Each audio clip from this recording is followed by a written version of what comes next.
like lit up Lay your face? does often. Lay often. Yeah, you. Lay often does just light matches and stare into the fire for like 30 seconds. He's a little bit He of a aura farms, pyromaniac. dude. I do You when remind- you talk shit. Yeah. Lay was so mad this morning when I was like fucking with him. He was so upset.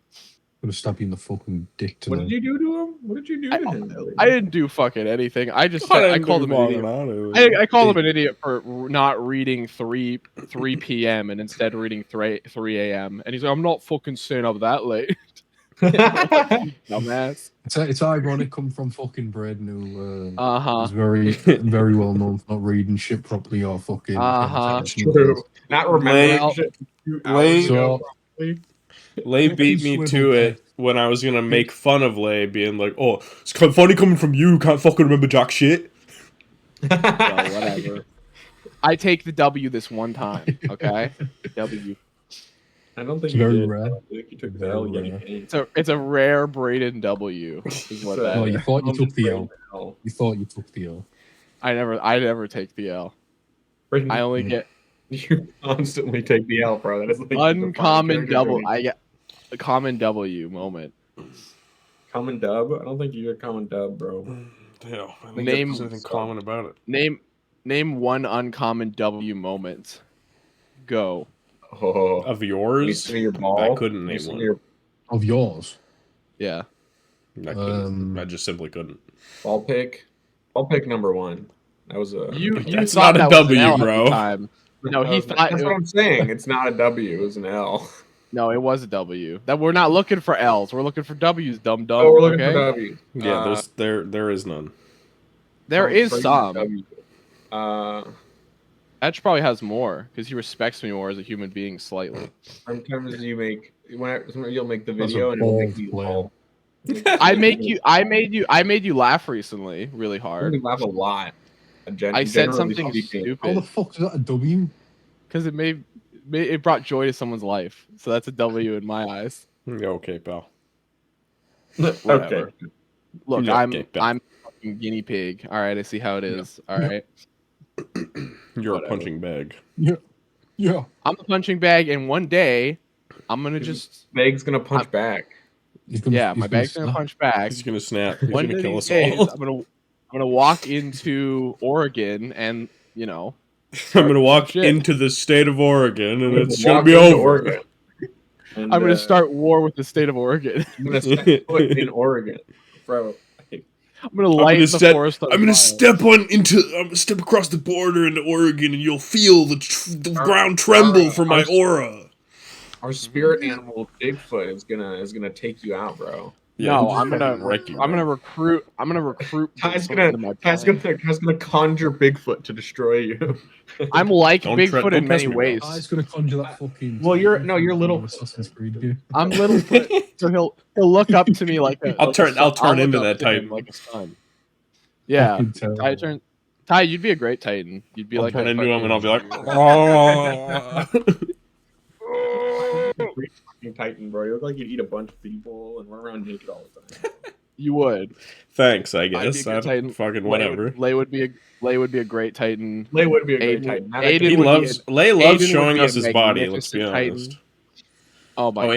Aiden has the Aiden face would be for the it. scary He could. silent Titan. Yeah. He could pull off the smile. Grin like fucking retards. They grin like they're having their So- fucking lips pulled back. It's awful. Yeah. I had no idea what I was watching with that. Not all of them. Some of them have Like Joker DSM. smiles. Some of them have different faces, but yeah. It's also, but like, why would anyone? What's the fucking care? We'll get into that. Yeah, later, we'll get 'cause that's there. a We'll whole- get there. Did you watch That's it? a whole fucking. Oh, I watched it. Well, Okay. I skimmed. I I Skimmed couldn't through see it. Yeah, legit. it Lay- was. Lay, it was like, fucking sat there painful. with, like- What are we talking about? Did I miss something? The Oh yeah, Assassin's Creed, Okay, there's an fucking Assassin's Titans Creed game. video I sent. Not the first video. That one's a news video. Just Yeah. skim through. Let me see if I can find it and forward it again. I mean, It's you like really the last just have to watch 4 the minutes last in scene. the cinema. Yeah, not the last scene, but you really just have to watch the main scene to get an This idea is, this of like. is There you go. What Just generation skim. is Just skim through that. this is 1,000% Um, right. I'll give you the Before watch timestamp it, for when it actually happens. when it occurs. Even. What is this though? What is the context behind this? It's an official So it's an Assassin's, Assassin's Creed Attack on Titan DLC crossover. Yeah. So people have to pay for this. The newest Assassin's Creed game that takes place in like Japan or whatever, right? Yeah. Okay. Go to around 5:36, and then just watch from there. Christ. Okay, Keep cool. in mind, it's official. This isn't a mod. Yeah. This is real this from is real. Ubisoft, a AAA game. This thing looks fucking horrendous, my guy. Hold on, I put my speaker on. Yeah, this is important. But it needs to be in the thumbnail. I mean, you need to hear the sound design because it's that bad. Dress the language however you like. It is still despicable.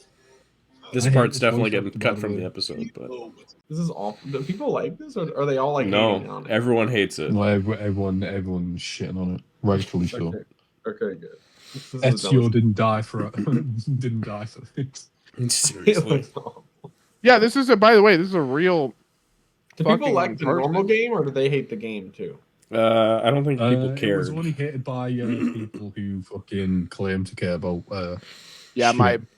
It's because it had a fucking Yeah. black. The hate it got was because it was a woman and a black guy. It was woke, but otherwise, just people didn't really care. Mhm. It just kind of And happened. so then, but The now game they was have- fine as far as I'm aware. It's an Well, yeah, Assassin's Creed game. It looks like Lego Batman graphics. Like I don't, Dude, really it's bad. fucking ass. I don't know It looks how If you told me, I saw a game in I think I 2025 assumed- looks that bad. I think I assumed that it was like a That Skippity makes Black toilet Ops 7 video or look- something like that look from the fucking thumbnail. amazing. Like I don't Yeah. know. Like it looks like a Gary's mod. Like It That's does what look everyone's like saying. It looks like it was made in like Gary's mod. source engine. First And, time I watched it, I thought Yeah, it was in Galaxy. source filmmaker. Fucking yeah, it looks horrible. the graphics don't. The graphics look like some fucking early PS4 at best. Like what? Yeah. Is this, bro? No, not dude, it looks like fucking. It's like mid- 2007. Like the fucking character Yeah, yeah. models, sure, but like the fucking ice pillars are like Yeah. that shit's like PS1. Assassin's Creed Attack on Titan DLC, dog shit. I think everyone Fuck universally you, agrees. man. Yeah, Fuck but you, also why? Ubisoft. Also You know, Yeah, why? it's Why is that a thing? because What's the tangent? Also. So it's free DLC, right? And they advertised it with this cherry pick trailer to make it look super epic and cinematic. You don't fight the Titan at all. You run away from him, and that's Very it. cool. And And then that's the only they Titan you showed up see. in the trailer. No, you see an ice sculpture of Eren Yeager. And then in the trailer they show off the costumes. Like the lady gets Mikasa's costume, and then the Right. samurai gets like a weird samurai Titan inspired outfit. And in the free DLC trailer they show off those costumes. Those you have to pay for. Of course. Yeah. Wouldn't be Ubisoft without some fuckery like that. Yep. Do you know how far Assassin's Creed's fallen? This used to be like one of my favorite game franchises from like 2007 to 2015. I was obsessed with that shit. It's fucking It's kind awesome, of gotten to the point where people are just complacent. It's like Call of Duty. People are just complacent with it. They're just like, yeah, whatever. Like it's Assassin's Creed. I don't know, like Black Ops People- 7's doing shit. People might be waking up Well, on the Call of Duty obviously. side of things. Hopefully that changes with Assassin's Creed too. I feel like it never changes. I feel like it never changes. I feel like people are just like they'll just buy it because they're just like, yep, I like Call of Duty. I like It's Assassin's doing Creed. fucking abysmal. I was talking to someone Mhm. at like a party or something for networking, and they mentioned that the new Black Ops is Black Ops 7 or 8 or something. What number is it? It's like 7. Black Ops 7. 7? And I was like, I have not thought about Black Ops since Black Ops 2. It was the moment I was like, wait, what the fuck? Yeah, Black Ops- like yeah. Call of Duty or like Black Ops 7? And then they were like Black Ops 7, like the 7th installment of the Black Ops. And I was like, there's 7? Yeah. There's been Yeah. 7? The seventh Like, I installment remember- of I the remember Black vaguely Ops seeing- sub-series. There's Yeah. Yeah. like 7 or 8 other more since then besides that I- series. I Well, Black remember Ops 6 vaguely was like last when year, Black by the Ops way. 3 was a thing. And that Didn't was it- like didn't Black I Ops remember 6 that. I not have a vaguely remember campaign? No, it was Black Ops 4 that didn't have a campaign. Yeah. They wanted to do like a victory royale shit. I remember. Then it was Cold War, which is 5, and then 6 that came out last year. But then you got like the Modern Warfare stuff in between. But it's the first time like you've had Black Ops back to back. yeah. It's It's the so first time weird. I've ever done it. It was like I literally have no memory of anything 4 through fucking 6. I Like, remember can't- 4. I remember 4 only because I remember thinking it was really dumb that the logo was 1111 instead of I remember what. Like, I remember thinking that's fucking stupid. Yeah, and then fire I fucking graphic design person. I fell asleep, I guess, and then 7 came out. I'm like, what the fuck happened there? So yeah, I can't Like, believe It should just be 7 lines in a row. yeah. Yeah. I mean, by I that, remember they're it was fucking weird logic. when they did Black Ops 2, and everyone was like, "Wow, they're doing a sequel so quickly." Blah blah blah. blah. Black I remember Ops that was a big 2 thing. was huge. Yeah, it was a big deal. Black Ops 2 was fun. Do you know, right? Black Ops like, 2 the is like pod, the like Black Ops fucking 2 good- and Modern Warfare good 2 game, are man. like the main reasons Call of Duty has any Oh, goodwill still. Absolutely. Well, it's like from World at War is an amazing game, despite it being Call of Duty. The first Black Ops, which is my personal favorite, is an amazing spy thriller game, which is a real head fuck. That's capitalizing like on the second game, which is also very good. Like the Modern Warfare stuff is definitely where like the franchise was like, you know, getting all of its attention. The Black Ops series was like underneath that, you know. It was supposed to be Black but yeah, Ops. now It's supposed to be under the radar. yeah, but now it's fucking. I think the Lost the last good Call of Duty was 2019's Modern Warfare remake. That was a good game. Everything That's else just a remake was of absolutely abysmal. a good game. No, it wasn't a so- remake. It was like a completely different okay, story and everything. Yeah, The they did reboot. another. I know they did a Modern Warfare 2 as well. That isn't a remake of the old Modern Warfare 2. Yeah, which is it stupid. was like a completely reboot that series. That's so confusing. How many And Call of then Duty games are there? I need to know this now. There's And they've gone like fucking so to the many. future, and they've introduced superpowers Yeah, and shit. And now ghosts and there's shit. fucking Yeah, no, like Death Stranding I ass remember- plot in this new one. Dude, I can't believe I remember when they first had like little fucking mech suits on the characters, and everyone was like, "This is too fucking weird. This is too funny." Advanced Warfare. That's where it all started. Yeah, and then I was Yeah, like, with Kevin that's dumb. Spacey. But now it's like, holy fuck, Known they got, like, pedophile. sorcery. They say Yeah, they say 23, but that seems too little for me for some reason. Call of I don't Duty know games? why. I feel like there should be way I don't know more if that'll than be that. including like the mobile games and shit like They that. they but- say it's including all the extra stuff too, but I don't know. Again, Well, that I mean, seems that's way 7 too Black little. Ops, so that's still a lot. This How many original Call of Duty games did they do back on like the fucking PlayStation 2 or whatever? There was I a mean, they've pretty much done it one was, like, every year. 3 or 4 of the Fucking hell. original series before Modern Warfare. I played like 3 or something. It was actually quite fun, to be honest. Aren't the originals but like hit like period pieces like in set throughout history, like they weren't like present day, the right? Or am I- first Yeah. Call of Duty was like World War II. I'm pretty sure. I think most of them Well- were World War II originally. Yeah. So Right. Call of Duty 1, 2, and 3 set in World War II. Then Call of Duty 4, which is the first Modern Warfare, that's set in obviously modern times. Then World at War took it back to World War II. Black Ops, the original was set in the Vietnamese War. A lot of them do and deal with Cuba and like stuff like that. fictional wars, and there's like future. The earlier stuff scenarios didn't and give a stuff. shit. They had a lot of Yeah. controversy. Like the original Black Ops got a lot of shit because you have a mission where you kill Castro, so Cuba were pretty fucked off about it. So Yeah. I remember there's some Call of Duty level where you like walk into a fucking airport and just like No assassinate Russian. a native. Yeah.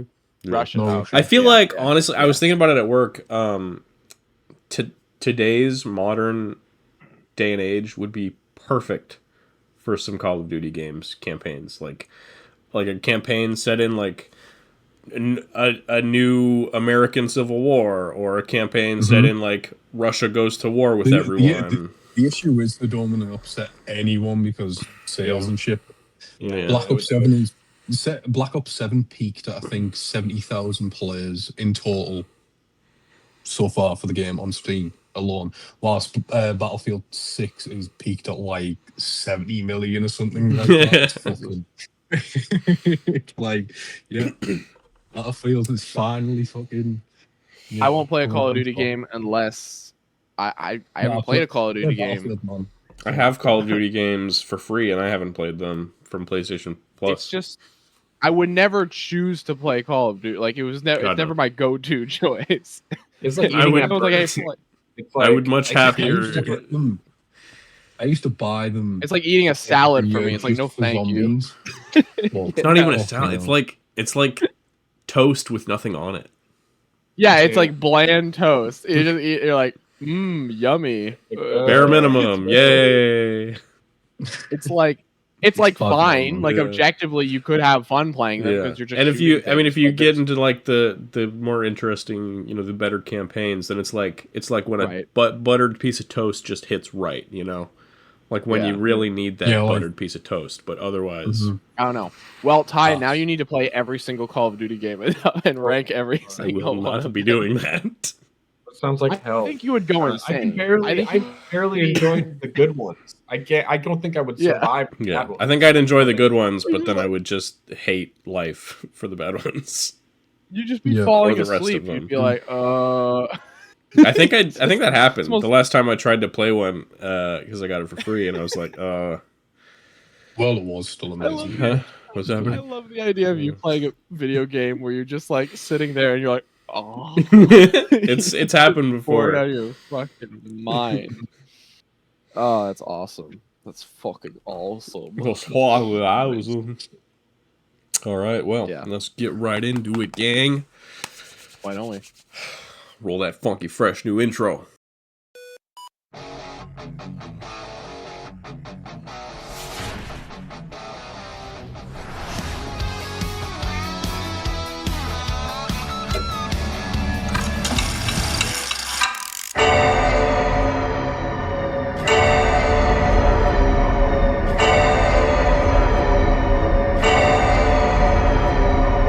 Salutations, posers. Welcome to the Super Posers podcast. My name is Tyler, also known as Kasai Collects, joined by the man whose name starts with a B. Braden Orenzolian. The man whose name starts with an L.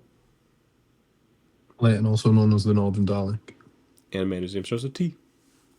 Thatch or Thatch Mac. Thatch Mac. That's his call sign. That's how he introduces himself. Orenzolian. Like, cool. When he goes to when Thatch goes to meetings and shit, he goes like, "It's me, Thatch or Thatch Mac, or Thatch Mac. Get it right. And get it memorized. Get the fuck out of my office immediately. I will open fire. You just go like this in their face. Hey, I got a pitch for you. Fucking hey, hire me. Animated movie. Chameleon man who can teleport. Travels the multiverse. And I'm gonna call Pumpkin girlfriend. Life of a Night. Hey, guess what? Fucking Kevin Feige, lock in, dude. I've got a fucking pitch that'll blow your goddamn balls off. Whoa. You heard of Endgame? Get ready for the Tomorrow War. Oh, and he goes, he's like, what? You mean that Chris Pratt movie? Yeah. No! I did it first. It was me. No. Idiot. Oh. God. Oh. Idiot. God. God. Got any pickups, gang? Yes. Yeah, I got one. I've got Must several, be nice. in fact. 7. Must be nice. I have Bonnie and Chica, I have Chica and Foxy coming, but they won't be till later. I got 5. Cool. All right. 5. I got 5 now. I did get some video games. When the fuck did I get this thing? Oh, 5 months ago? No, I better fucking talk about it. Shut up, you fucking virgin. I'm trying to see when I bought my demigod, and that's all. Oh my, that was a fucking long time ago, brother. That was a couple weeks ago. It was like 8 years ago. Oh yeah, fair enough. Oh yeah. That was last week. Last week, It's actually, bitch. It's okay, Lay. I've got coverage for you anyways, so don't... Yeah. I mean, I was saying the most evil thing. You'll never know what it was, though. Play back that tape. Reveal the roll it back. Yeah, I got these, and then the security breach came with stickers. Aw. Where are you gonna put them? Where are you gonna put them? I'm hoping to do like a diorama for my shelf. So I'm gonna put them on the walls like they are in the game. Like Five Nights at Freddy's. Like in the game. Like in the Five Nights at Freddy's franchise. Yeah, I see. because these are you do see these actual like pictures of their faces on the walls. I'm sure you do. You see a lot of shit in that game. Okay, Fuck you, bro. I'm just saying, there's a lot of shit in the game. Yeah, there's a lot to see. Big world.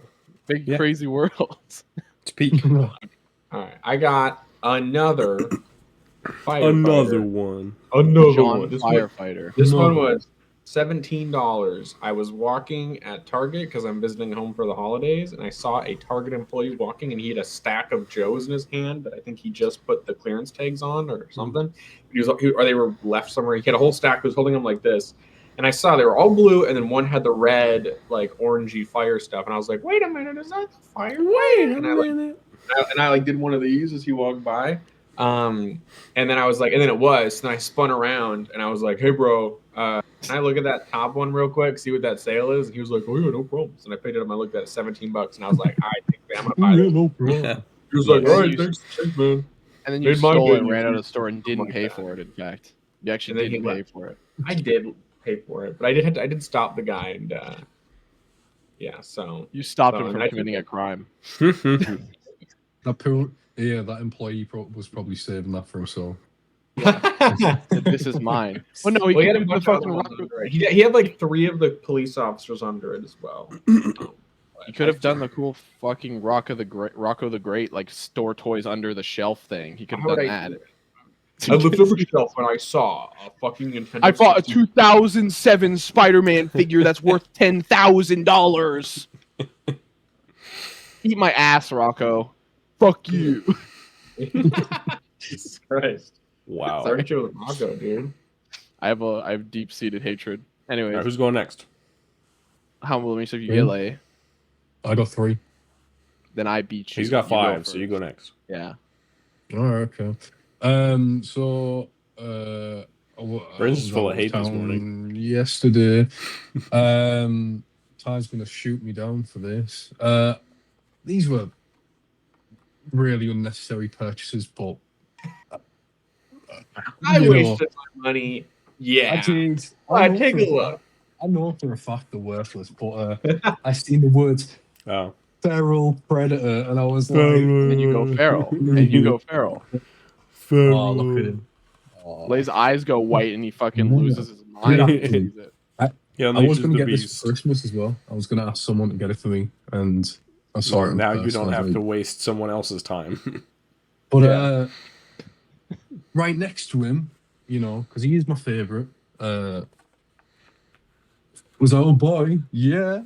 I was like, can't get the next figure until next year. Oh, and it's your favorite character, favorite little guy. Yes. Oh, you know. There's we can still see it. Little deck with butt. That was just completely unnecessary purchases, but like everything I get, you know, whatever. Food or water. You love them, Lay. Why? The other thing I got, I didn't purchase. It was actually a gift from someone who's with us right now. So I ended up getting the YOLO Park AMK Transformers Age of Extinction Drift from Ty. This thing is fucking amazing, and it's likely going to be in my top 3 figures of the year. Whoa. It is just holy shit. I love it. It's just the detail on this thing is fucking incredible. It's got like a light proper carbon fiber paint deco, which is crazy. Made out of carbon fiber? Yeah, bro's indestructible. I did have to do the smallest of paint jobs with it just being like this little red thing on like his chest. So the Bugatti license is super expensive. YOLO Park weren't able to get it, so they just had his name there, and I fucking hated it. I was like, I'm not having him walk around with drift there like a dick, like a fucking name tag, like some employee would have, you know. So There's too many Autobots. Optimus needs to know who he is. Auto's getting a little old, so you know. Yeah. So I'll just paint that. But you? it's a model kit at the end of the day, so a little cheating. But thank you, Ty, so much for this. Honestly, is just. Man, if this had came and I hated it, I would have been like, oh. How do I tell? No word of a lie. This is, it's such an amazing figure. And again, it's definitely going to be in my top 3.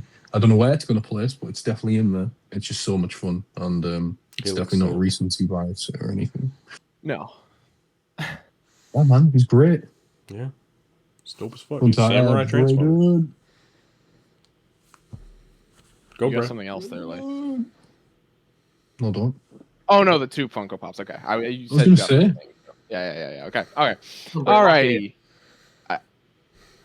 Get together, bro. I got. Dude, all right. I got a new phone. Yippee! That's not that exciting. That's not a fucking pickup, bro. It's a pickup. My old phone was chopped as fuck. Shut up. I needed a new one. You don't use chopped right at all. It's ugly, bitch. It's an ugly ass phone. Shut up. It looks like a phone. It's ugly. Thad's is ugly. Thad's has a shattered screen. It's ugly, okay? Disgusting. It's ugly. Anyways, so I got that. As we previously discussed last week, I got I got 2 Demogorgons. One's open, one's in package. I mean, look at this. This has become a problem. Why is it in package? No, I just haven't opened it. I just haven't opened it yet because I got 2 of these guys. I need to do paint jobs on all of them. I'm thinking they're all. Give them all the fucking black wash, you know you want. I'm giving all of them black wash. One of them is gonna get bloodied like season 4, and then one of them is going to look like normal. So that's the idea right now. I do want to like fuck one up really badly. Like you gotta do a burnt one. You gotta do like a burnt. There's always burning them. You gotta have like a burnt or like. You have to burn them. If they make Vecna from season 5, I'm getting that shit. Oh, don't even fucking get me started. Okay. Don't even talk. And then we're in the less. This is more. So I haven't even opened these yet. This is so fucking stupid. I got Alfred from Batman. Why? What is wrong with you? God, why don't you have? Why does he have so many hands? Why does Alfred have so many hands? What the fuck? Why has he got 6 different hands? Because it's fucking. He's epic. Like Batgirl has no interchangeable hands. But he's got 8 hands. No. The shittiest iteration. He's got a cool mogging photo of him. That's so good. He looks like he got ambushed in that photo. Why did you get that? This is so stupid. I bought it for this. For the apron. Stupid fucking apron for a custom. That's it. Yeah. Man, you well. Now I have. It is. Naked Man and apron. No, it's my D&D character who's a robot who has a big fucking apron on. So this will probably fit him. We'll see. For a 7-inch figure, it'll be fine. Do you know what? I hope it doesn't. This will be my figure of the year. This will be my figure of the year right here. It's Alfred. Okay. Did you pay full price for that? Yeah, I paid full price. Okay, obviously. Fucking, of course I did. We don't get fucking epic cool sales over here. Someone needs to go over there and give you a spanking, bro. You know what? Come spank me. Come spank me. Let's go. And then also for a custom, this was something that Ty pointed out to me, and once I saw the connection, I went, "Oh my god, this is the G.I. Joe classified what's the name? Rock and Roll." Yeah, Rock and Roll.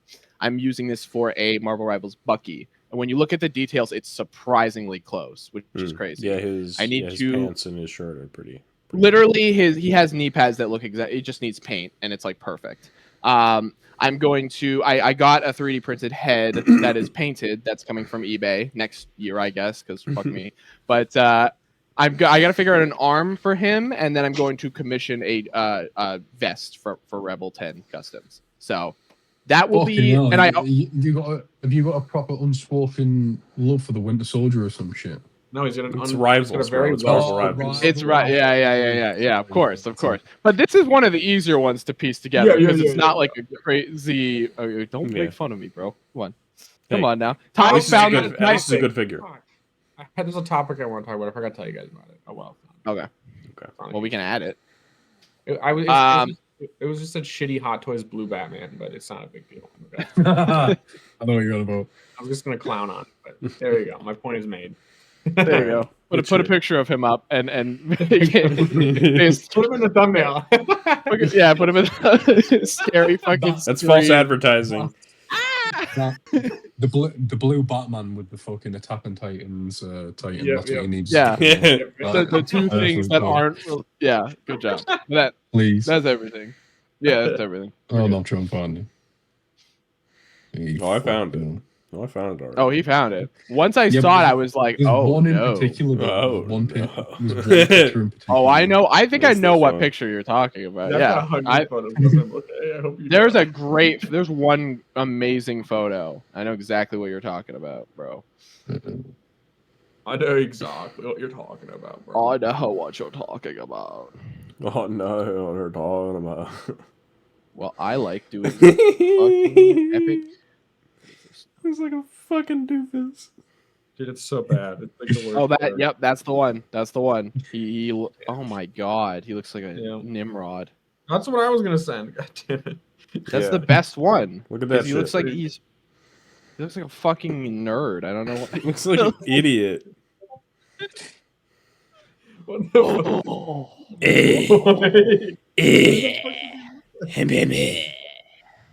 God. Me Batman. What's going on, guys? Me Batman. It's me. Why does he have a fucking Neanderthal-sized brow? He looks like a goofball. Looks like He's a goofy. fucking feral fucking pheasant or something like that. He looks like he's got buck teeth too. Yeah, he's like. Hey guys, what's going on here? I'm Batman. Justice. Why did they give him fucking black eyeshadow and not blue eyeshadow? What the Fuck fuck knows, were they man. thinking? It's awesome. It's so cool. God. The best That's so decision good. they've ever done. It's The best. It's the best. It's the best. It's simply the best. It's the best. It's the best. It's peak. It's Absolutely. It's weak. It's peak. Well, speaking of Batman's ruined forever, controversial and it's toys. Yeah, no more Batman. The knockoff clone people on AliExpress put out a new product where they stole what, as far as I understand, they stole someone's walker design and Cool. put it out as their product, their unlicensed product that's overpriced and it's like 120 Canadian dollars, 140 Canadian dollars. Fucking hell. It's always Why- the Canadian. Why Canadian? Listen, I that see. shit, I don't know. that 'Cause shit that's would what be the- like 200 if fucking Hasbro made it. But no. Yeah, Hell yeah. I mean, yeah. That's the thing, right? What do you guys think? Well, they've got to save Cool as money for, fuck, man. for Yeah, like you own some of these. the legal fees. Yeah. I mean, the price for like a knockoff that's criminal, but No. So like, it it comes out looks to about fucking good. $100 US. it looks good, and like experiencing what the quality of the figures they're putting out, it would be worth it if that makes sense. Like you getting the value, you know. Mhm. Like the figures feel better than the actual like official things, or they more or less feel the same. I'm assuming the build for this is going to be sold as well. But when Ty sent it to me, I was like, yeah, I mean, it looks great. If I was collecting Black Series, I'd fucking buy like at least 2 of these. You know. But yeah, it's the stealing someone else's shit again. That shit. Yeah. Since Well when left. the fuck did when did the bootlegs get more expensive than the real things? But, Yeah, right. Since they implemented their crazy 3.0 bodies with the double jointed elbows and shit. Yeah. And the extra hands and the blast effects, all that shit. Right. Yeah. But the good figures, but they're just Yeah. They're dubious. how would you Interesting. think? How would you think? I mean, it's sick. Also, it sucks. You know, it's cool to see, but it's really scummy and slimy. at the same time, and it's stupid overpriced for a bootleg that constantly steals from small creators. So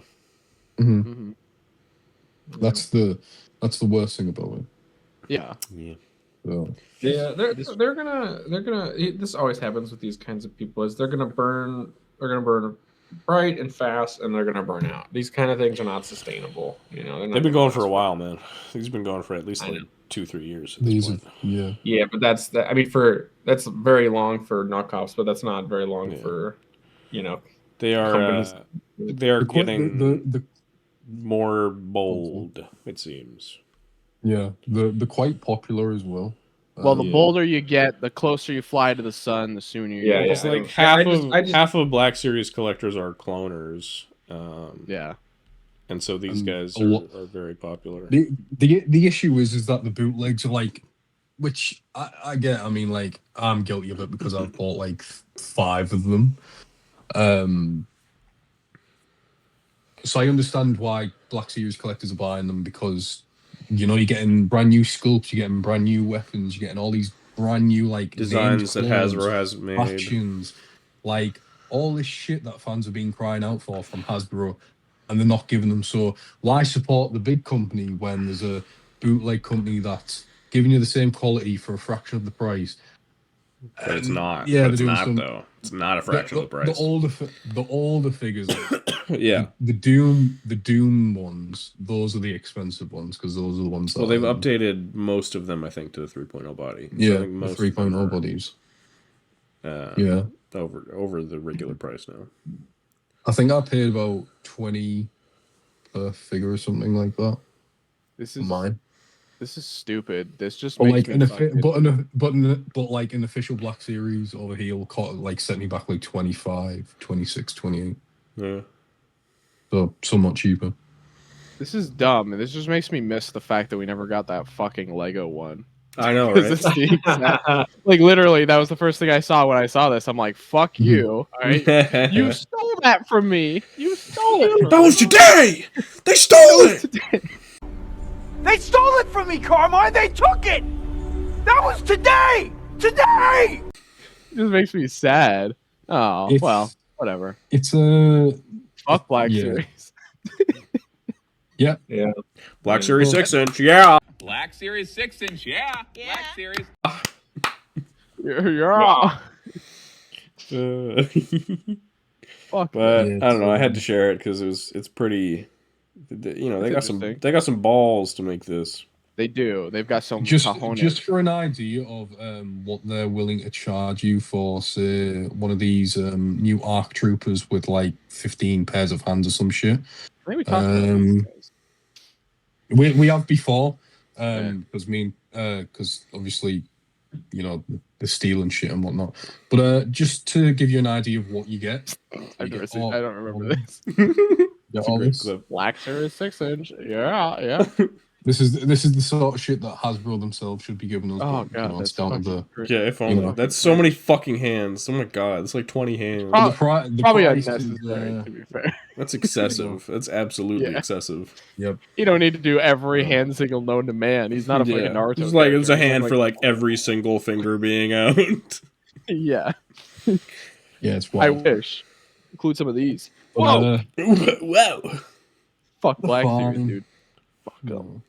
If like I said, I wish if I was collecting Black Series, I'm fair enough, but whatever. You would buy like 6 of these. I get it. Mm-hmm. I'd buy two of the Walkers, man. He'd be all over it. Yeah. Well, Lay, tell us about something that you are collecting. And something that is coming tomorrow, bitch. Should have been coming today, motherfucker. So it's not happy about it. He's pissed. Back in August, was it August? It might have been either July or August. I was getting into like a bit of a heated thing with someone on Instagram over this. As you do. They just start stray wars with random people. Just argues with people on the internet. He does a lot. So he needs to feel alive, okay? So he's part of the community and stuff, but he kind of came out and said, he's basically one of these content creators where he's like, I know it's going to happen next, so everyone should be nice to me, sort of thing. And it was like, all right, okay, whatever. But he was just kind of like slating the line and shit. So I've known about these for a while, but whether these were actually going to happen, it was like, not too sure about that. So Character Options has finally brought out the latest and final online exclusive for the year, which is another set based around the Star Beast, which is an 80s comic that was made into an episode. And these are the Wrath Warriors. I've already bought a 3D printed one of these earlier in the year, so I have my own. But to finally get an official one, do you know what? I'm so happy. So happy. When I saw these, I was like, yes, I can't believe it. Brand new sculpts. The articulation on these are actually really good from what I've seen. Again, you're getting two. Price wise, it's pretty good in all things considered. I mean, I've seen one or two people complain, but fucking hell, they complain about anything these days. Clueless because they don't collect Hasbro stuff. It's like, hey, go and check what they're fucking charging, man, before you complain about anything else. Yeah, so these are the Wrath Warriors. I love these guys. Big fan of the comic. A big fan of the Star Beast. They already brought out a set earlier in the year with the Meep. I've talked about that on the pod. And Ty said, oh, the Meep would look nice with like the Star Wars stuff. And it's like, yeah, it's true. But these guys just, yeah, man, so happy. So happy the year's ended off on such a high with these guys. Yeah, two named characters as well. So it's not just like two random grunts or anything. But yeah. Constable Zarig and Sergeant Zograf. Constable. Really, Constable, baby. Yeah. Zarig. How are they? How are they different? So in these promo images, you don't really get like a sense of what the difference is. It mainly just comes down to a wash between them, and there's like very small sculpting differences between the two on the chests. Not like a huge amount to go, all right, okay, these are like completely different characters, if that makes sense. So you could army build them necessarily. But yeah, in terms of how they look in hand, there's like two distinct washes. But the promo images never do them justice regardless. They have like a obsession with like really heavy photoshopping with the promo stuff, so I never go off those images when people get them in hand or whatever. That gives me a better understanding of what the figure's actually going to look like. But yeah, these things look fucking amazing. I don't know if they're going to make a top 10 or anything, but what was that time? Do they have any leg articulation? Yeah, they do. They have every joint in the leg moves. Oh, really? Wow. Yeah, you just can't see in the promo images, but yeah, every joint in the leg moves. I'm pretty sure there's ball joints at the hips, which is great. Ball joint for the torso, ball joint shoulders, ball joint. Yep. The claw opens and closes. There's actual light piping on these, which is great. For the eyes. Yeah, and people are already making accessory packs for them because in the episode they get like these. They have like flags and they have wings. So yeah, pretty cool. Solid ass set, man. Nice. Should have come today, but whatever you're saying, Brain, we didn't hear it. Sorry, I said I like how they grab the butt of the gun, and they're just like, like wrap around. They rope it. Yeah, it's all it's weird, but you can take the weapon out and it's still like this weird. Yeah, he's got a claw, angry claw. Oh man, yeah, it's neat. They're cool designs. I like them. They are cool. Yeah, I love when Lay shows us some fucking. They look like they look like they ate. They look like they ate like a really sour candy because they're like. They do. Look sucking their mouth in. They're in a sour mood. So we first saw these last year at Toy Fair, and everyone was like, "Oh my fucking god! Hopefully they get made." And like, thank God. There they are. Yeah, I'm really happy. But yeah, those first images, I wasn't sure about the leg articulation myself. I thought, like, is it just going to be one big leg like? Yeah, I thought it was just. Well, it didn't even look like there was going to be a hip movement. Yeah. I thought it was just going to be like a statue, but the arms could move. No. So thankfully, when people have reviewed them, every joint and legs thankfully move. That's good. They came out fast. Yeah, that was a big concern of mine. The episode came out in 2023, but 2 years for a smaller company is. Well, I mean, like, well, it was for just this reveal. company, for this company, they don't do like a long reveal to pre-order to release. It just happens. They just kind of all happens in succession. So they announced the set the other day. I can't remember when it was. I put it in chat. They went live there and then, and then they've also announced for the first time. I know I'm going off on one. For the first time, they are shipping to the US from their site, which is really nice for those who, those in the States that have wanted these things, or they have to message someone within the UK, get them to buy it, send it, and then that's how cool. people in the States have been doing it for years. Unfortunately, but now you can get the sets directly from Carracker's website, which is great. They themselves have said they're going to take more of a Hasbro approach to the line next year, which I'm all for, like doing like releasing the entire year's wave or whatever all in one go, like how Hasbro would, sort of thing, and then like pipeline, reveal all that shit and whatever, instead of like trickling it out through the year. Communicate more. Yeah, interesting. Yeah. They're locking in, which is good. But then you think, well, the show's not really on air. That's kind of dead in the water at the minute. But the toys are like, it's very reminiscent. It's very reminiscent to when the show wasn't on air for 15 years. It was like the best time for the toys, weirdly, from what I've heard. So, yeah, that is that. Cool. Yeah, man. Thanks, can't wait for him. Telling you about this crazy world. Yeah. Crazy utopia. You'll have to show me if they put out any cool Daleks that because I've been wanting a Dalek, so I might order one if they put up Dalek. Yeah, I think the only things that they have currently on the site that ship to the States is like the online exclusives for the last 3 or 4, I believe. But if there ever is any, which I assume there will be at some point, depending on what it is, an online exclusive, I'll send you a link and let you know if it's a Dalek, especially. They say online exclusive, it means they're just limited to like 5,000 or something. Gotcha. There's still ones from like earlier in the year still available on the site, so it's not like they sell out super fast. Okay. I'll fucking send it to you, mate. Fucking send it. All right. That would be wild seeing Ty with a Dalek on his show. You fucking. He's got to get a red one. You got to get a red one. I want a red one. Yeah. Yeah. Got to get a red one. The red ones are very uncommon, so they're very hard to come by. One day. Well, let's hope. Unless they do a set of the movie Daleks where you can get the Red Commander, and Yeah.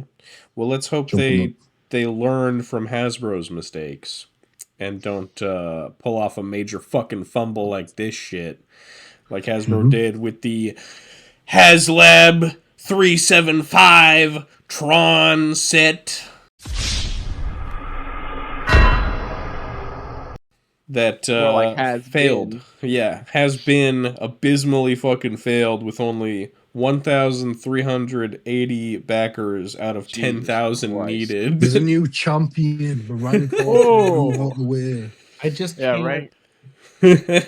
How did they think? Why? Especially such a niche fucking property. Also, they put out this fucking like tragic wasted image. Yeah, it's like that's when they put out the picture of fat bastards. Like we will add him to the fucking campaign. But this is like actually, it's dead. Last minute, Braden. At the end of this, they were actually going to have that guy included in this. Yeah, they were going to throw a fat bastard in there. That's the picture of fat bastard. They just post him crying again. A 6-inch scale. Fat bastard. Rancor tamer next to 3 3/4 inch tall. Yeah, as one more sympathy. So this is kind of like, well, first fully expected. Hasbro. Fully expected. What the fuck were you thinking? Yeah. Why were you? You thought you would do first of all, a Tron product, alone isn't going to be a niche product. A fucking $300 Tron HasLab? Like, what the hell? why was this?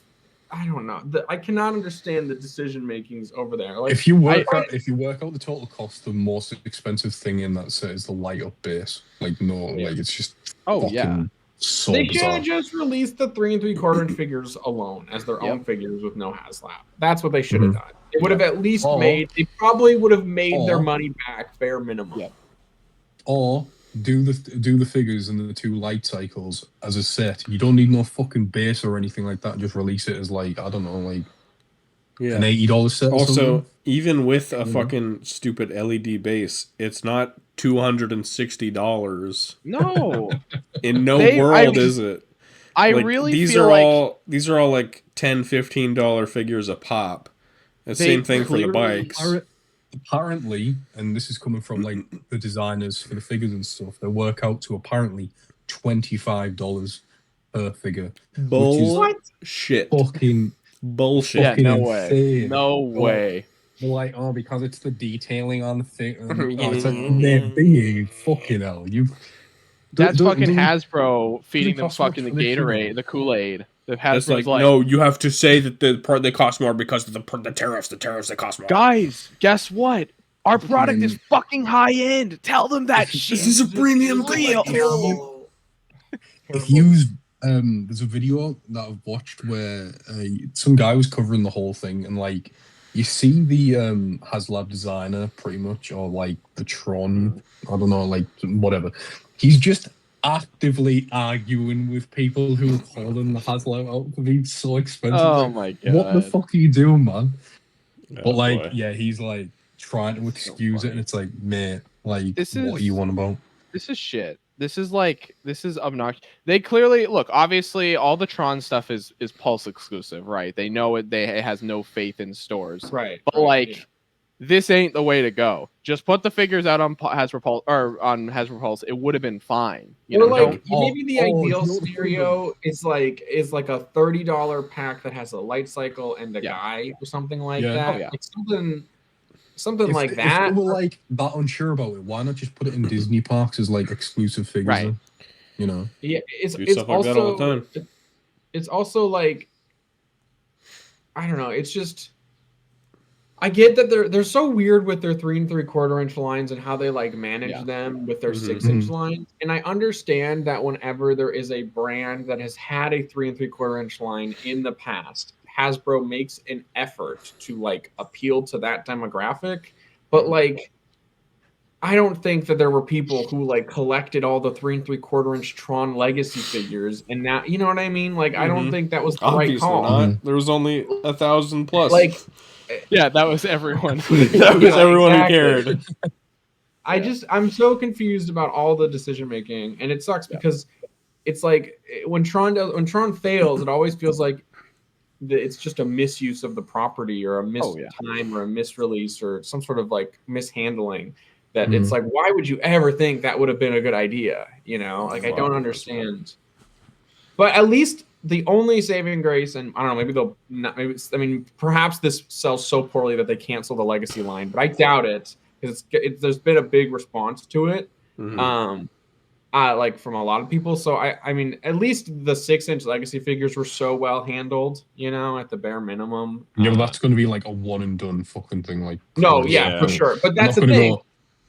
The nice thing about it though is they already made all the main characters from that movie. So like they even pretty much if they only covered release all that the wave, bases in the one. We're like we're good. Yeah. That's what I'm saying. It's such a well constructed like wave. You know? At least. You guys are gonna buy one 30 and of done them, thing. so you know. Yes. Yeah. Well, because they're gonna go down to like $5 a pop.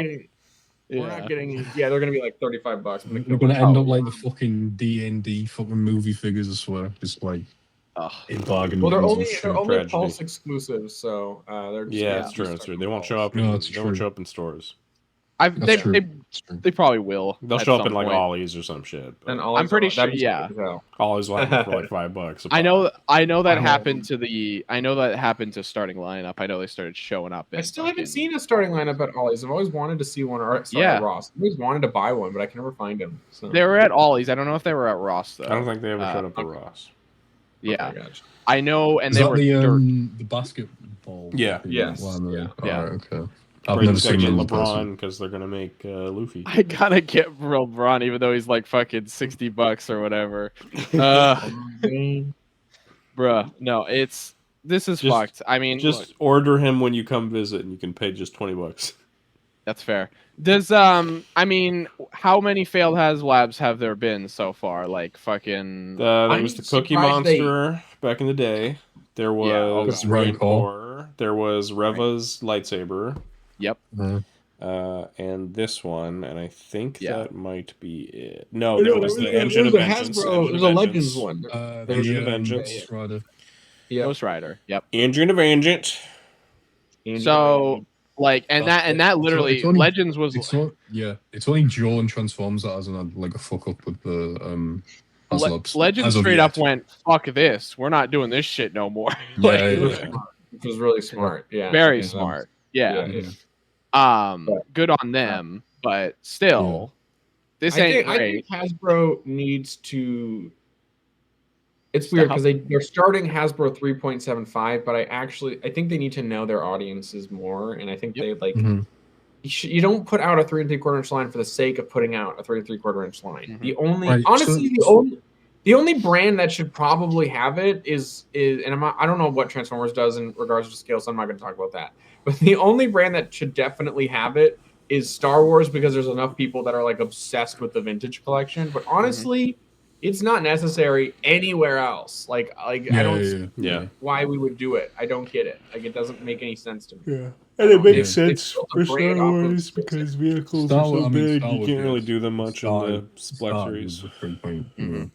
And they're they're not good enough, because it's not like they're like doing the Jazzwares thing where they're putting out like a whole fucking wave of 3 3/4 inch. Like, here's a vehicle, here's a character. Yeah, here's it's this, not like here's World that. of blank. Yeah, like it's not a full world. It's like, here's 6 overpriced 3 3/4 inch figures, and then also here's a $200 HasLab for a vehicle, and then here's maybe one $60 speeder once every 2 years. Yeah. And it's like, that's not enough.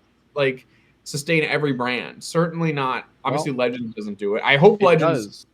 I know we talked about Black it before, Series has but been doing some like diorama stuff lately, where they That's did true. some like walls and backdrops and stuff. that's yeah. It's their most successful 3 But 3/4 these like line. they just Not Black can't Series, but half-ass it like collection. this. Yeah. But yeah, no, this ain't it. This ain't it, Chief. This ain't it, Chief. Hell no. This If this was 6-inch, right, and the price has dropped by half, the price would be It would $100 probably- more. If this No, was it wouldn't- 6 inch no. and the price was the same, it'd be totally fine. Yeah. $260 for There's a lot. six 6-inch figures, 2 6-inch vehicles, a and then big ass the LED entire base. I still Definitely don't would not. think it would appeal to enough people, though. No, it wouldn't. No, but it would be fine if it, It was wouldn't, but it would twice it would as probably big. do a lot better. Yeah. It would probably do a lot better. Like. I think I would do Either- better. I don't think it would fund though, to be No, honest. but I mean, like, Yeah. it would be more acceptable No. if it was bigger. Oh yeah. It's a stupid. Yeah. They're just, I don't know. They don't. They're dumb. I'd love. Either twice as big for the same price, or half the price for how big it was. At least the Ghostbusters one did good, I guess. That's all that you know. Yeah, that's that one something. did. That one did. I would love them.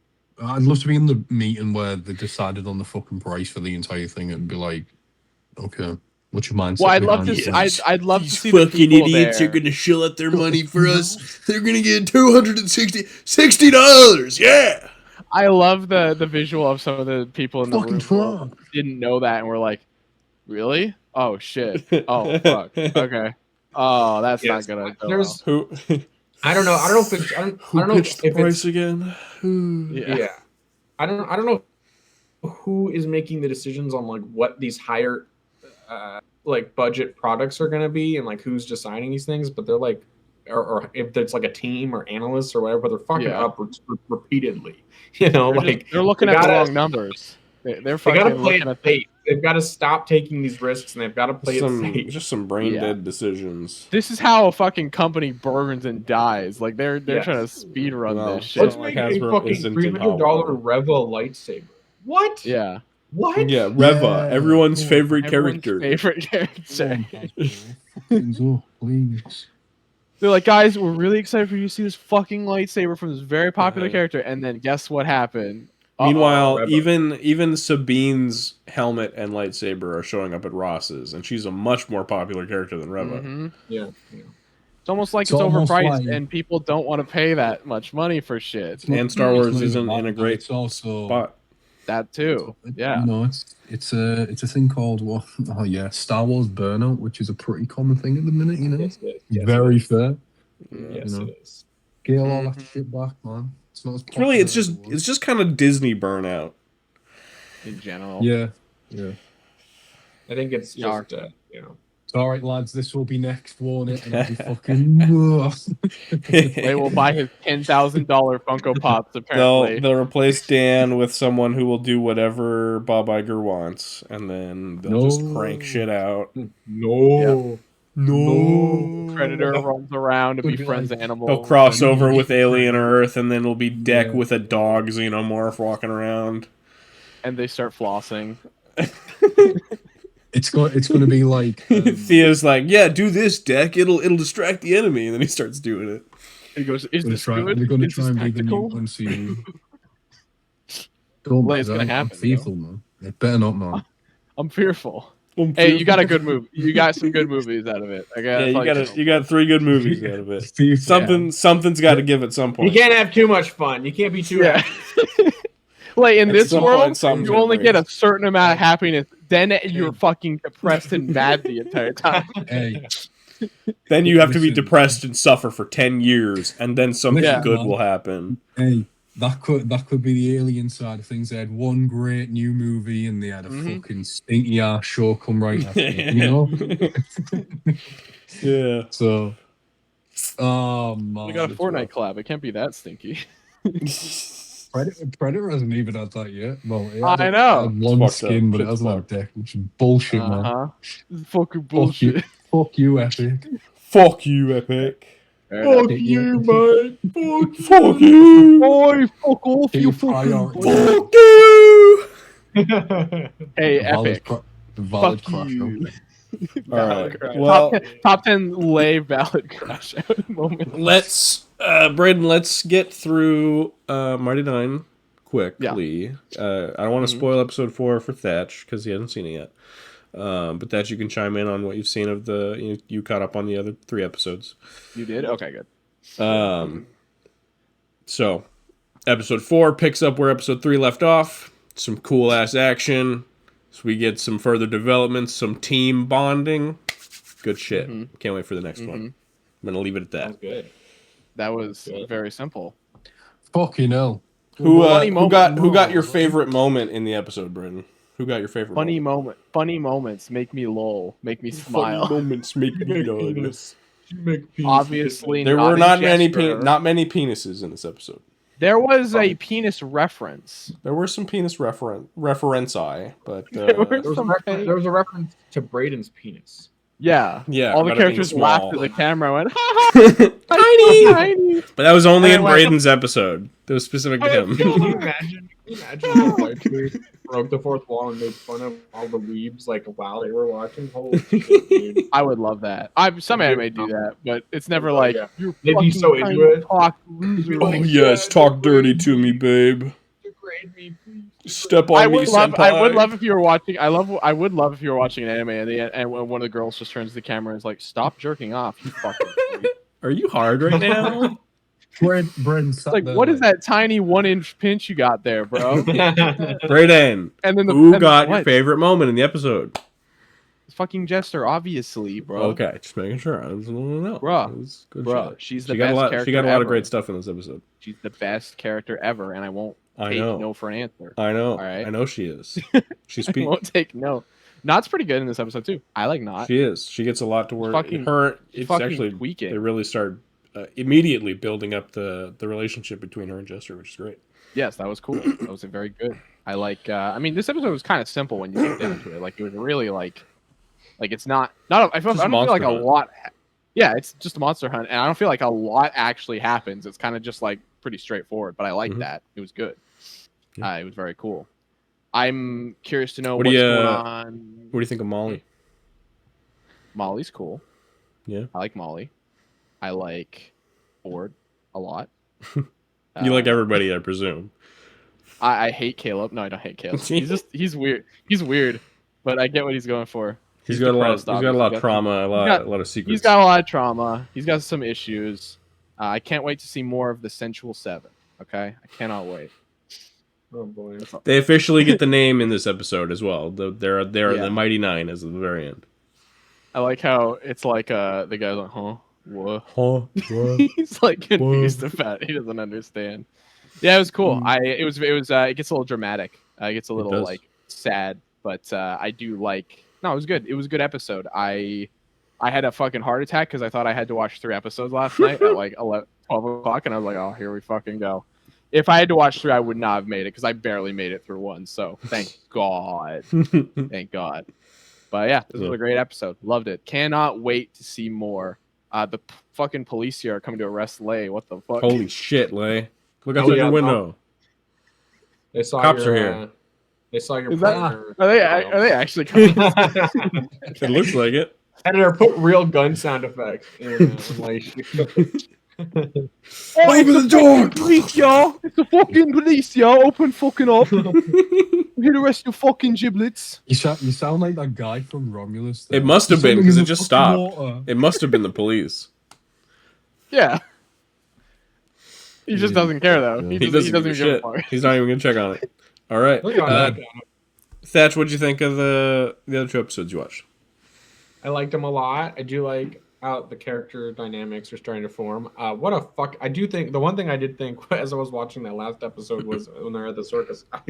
I think I said out loud I was watching with my partner, and I said out loud to her, I was like, "What a fucking shit show!" It's literally I was like, "What a massive fuck up this situation is." Like, You're part of the audience. It's a disaster. I was just in shock. I was waiting. I was waiting. It didn't. And it kind of happened, but not yet. And I don't know. It's probably going to come back around. But I didn't want to ask you guys. I thought of it a couple times. I was totally waiting for the frog to like grab the lady that was like singing to it, and then like try to swallow her and like snap her in half or violently murder her. Like I just kept thinking we were setting up a joke like that, you know. Mm-hmm. But then he runs away with her. So is she going to come back around? Does she come? Is she bones? Like I don't know. I'm kind of worried about. She comes back around. She comes back around. Yeah. Okay. Interesting. Yeah. Interesting. She at no point is played for laughs at all. There's no joke. She's not a joke. Okay, good. Because I was waiting for like lol, she sings to it, but now she gets fucking eaten alive and her like, you know, like I was expecting like it to swallow her and like her arm be hanging out or something like I thought we were gonna get a gag like that. I don't know why, but I've seen that happen before in stuff. So. Yeah. I also assumed that was gonna happen. Yeah, but that's more of like a Vox Machina move. Yeah. Okay. They actually do something interesting with that. You'll see. Mm-hmm. Well, they're pretty good about going in different directions than what I'm expecting, and that's probably because it was an actual D&D campaign with a bunch of people, and D&D is like a very unique kind of storytelling that allows these kinds of things to happen. So I'm excited. I like the circus dude, like handsome, sexy circus man. I like him. When he came out, I was like, "Oh, that guy's the sex character." The sex character. He's the sex icon. He's hot. I liked it. Yeah, no, I think Not is probably becoming my favorite character. Oh well, then episode 4 will do a lot for you. The voice is still. I think I've officially accepted it. Like just that's just true. And I've also just thought about it in a lot of ways, and I think I was like, do I care that it sounds like a dude voicing a girl goblin? And then I was like, why would I care even if it was? And I was like, I don't think I do care. Why who cares if it's like, you know what I mean? So I just kind of accepted it. Like, I mean, does that actually matter? And I was like, I don't think it does. Yeah. It's not like he was just cast for that role. Like he built that character from the ground up. Yeah, exactly. Yeah. I mean, with the revelation, there's no like weird connotations about it either. It's it's totally like, you know, I don't know. So I think I was on like the defensive about it, but then I kind of realized there's no reason to be, you know. So yeah. Yeah. With the revelation that she was a girl that I found out from you guys, episode 4 made a lot more sense to me, and they doubled down on it quite a bit. So it was like, okay, it locked more in my head when I was watching episode 4 than also bear in mind a girl and not a child. Yes. She's not Although someone does call her a child in episode 4. Yeah, well, because she's tiny. Well, yeah. An idiot. Yeah. So yeah, that's totally. She is a dumbass. Or no, Ford calls her a child. But, right. yeah. Well, Bo's also dumbass. To be fair, just a meathead idiot. A little bit. She's book smart, but no social an skills. Asshole in every way, shape, or form. Because she's surrounded by a bunch of monks that just like sit around and go. Yeah, bunch of prudes basically, and she's like an angsty, literally, basically an angsty teen, but she's like in her 20s. She's a fucking exactly. So those are my thoughts. Those are my thoughts thus far. It was what a Jester, bro. Do you like Jester? Oh my god, calm down, Raiden. I'm just. Yeah, she's like funny. Her, do you like her? You know, do you like her though? You know, she's my favorite. Do you like? She's my favorite. Viv really likes her a lot. Of course. But I she just talks about penis. The joke is that she thinks penises are funny, and she says penis, and it's like, all right, that's kind of like Deadpool. Penis. I don't know. No, there's way more to her than that, bro. Dude, it's fucking subtle. It's fucking. All right, well, I haven't gotten there yet, but thus far from the episodes I've seen, it's like no, it's like what's there's not they don't show very much of her. She's got the brothel, and then she leaves the brothel, and then she's, her moments are like penis. She'll talk about a penis, and that's like her like moment. So you got to pay attention to her. You got to pay attention to her insecurity. Dude, she's fucking insecure, and then she does talk to the Traveler, which that's probably the most interesting plot line I think that I'm interested in with her. But I don't know. I can't think of her other than she slaps guys with dicks. I don't dislike that. It's just hard for me not to think about that. She's conjuring penises, and it's like a 12-year-old kid who's just discovered what like a penis is. Like I don't. Yeah, that's kind of the point. She's very sheltered. Yeah. Well, I still like the character, but I just don't have very many opinions on her yet. I think I'm waiting for the Traveler storyline to go through. It's like things because that's, I think, what will really like reveal a lot about her. So yeah. Well, you're wrong. She's the best character, so suck my nerds. Suck me nerds. I don't dislike her. There's not a lot. No.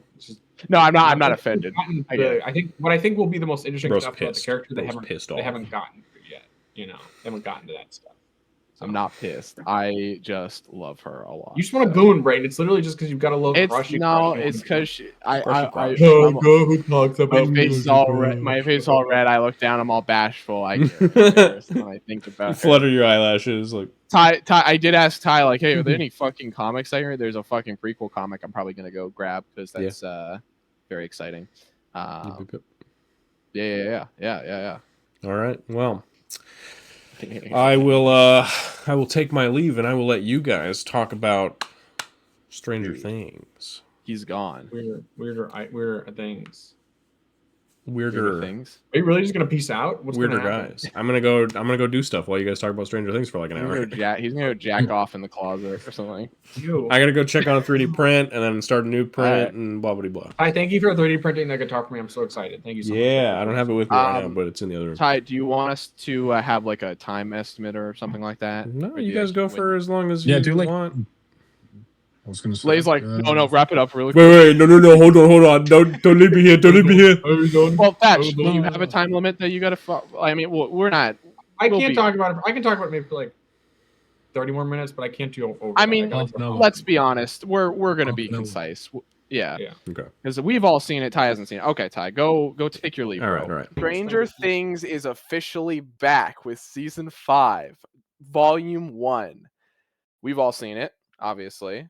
Ty hasn't seen it. That's why he left just like a for you, baby. Braden. I binged it just for you because I knew you were going to want to talk about it. I didn't know Lay was going to be on, but I wanted to make sure at least one person was on that had seen it to talk to you about it. I do appreciate that. I mean, you wanted to watch it, didn't you? I know I did. I don't think I was emotionally ready for it though, because that first episode I was in a funk the whole time. I couldn't really lock in, but I didn't really lock in until later.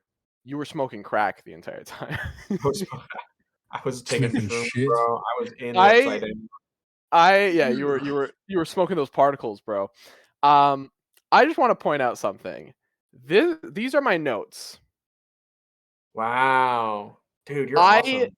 I wrote down every major point of every episode. You're Why a don't I god. just sit there and watch it, consume it?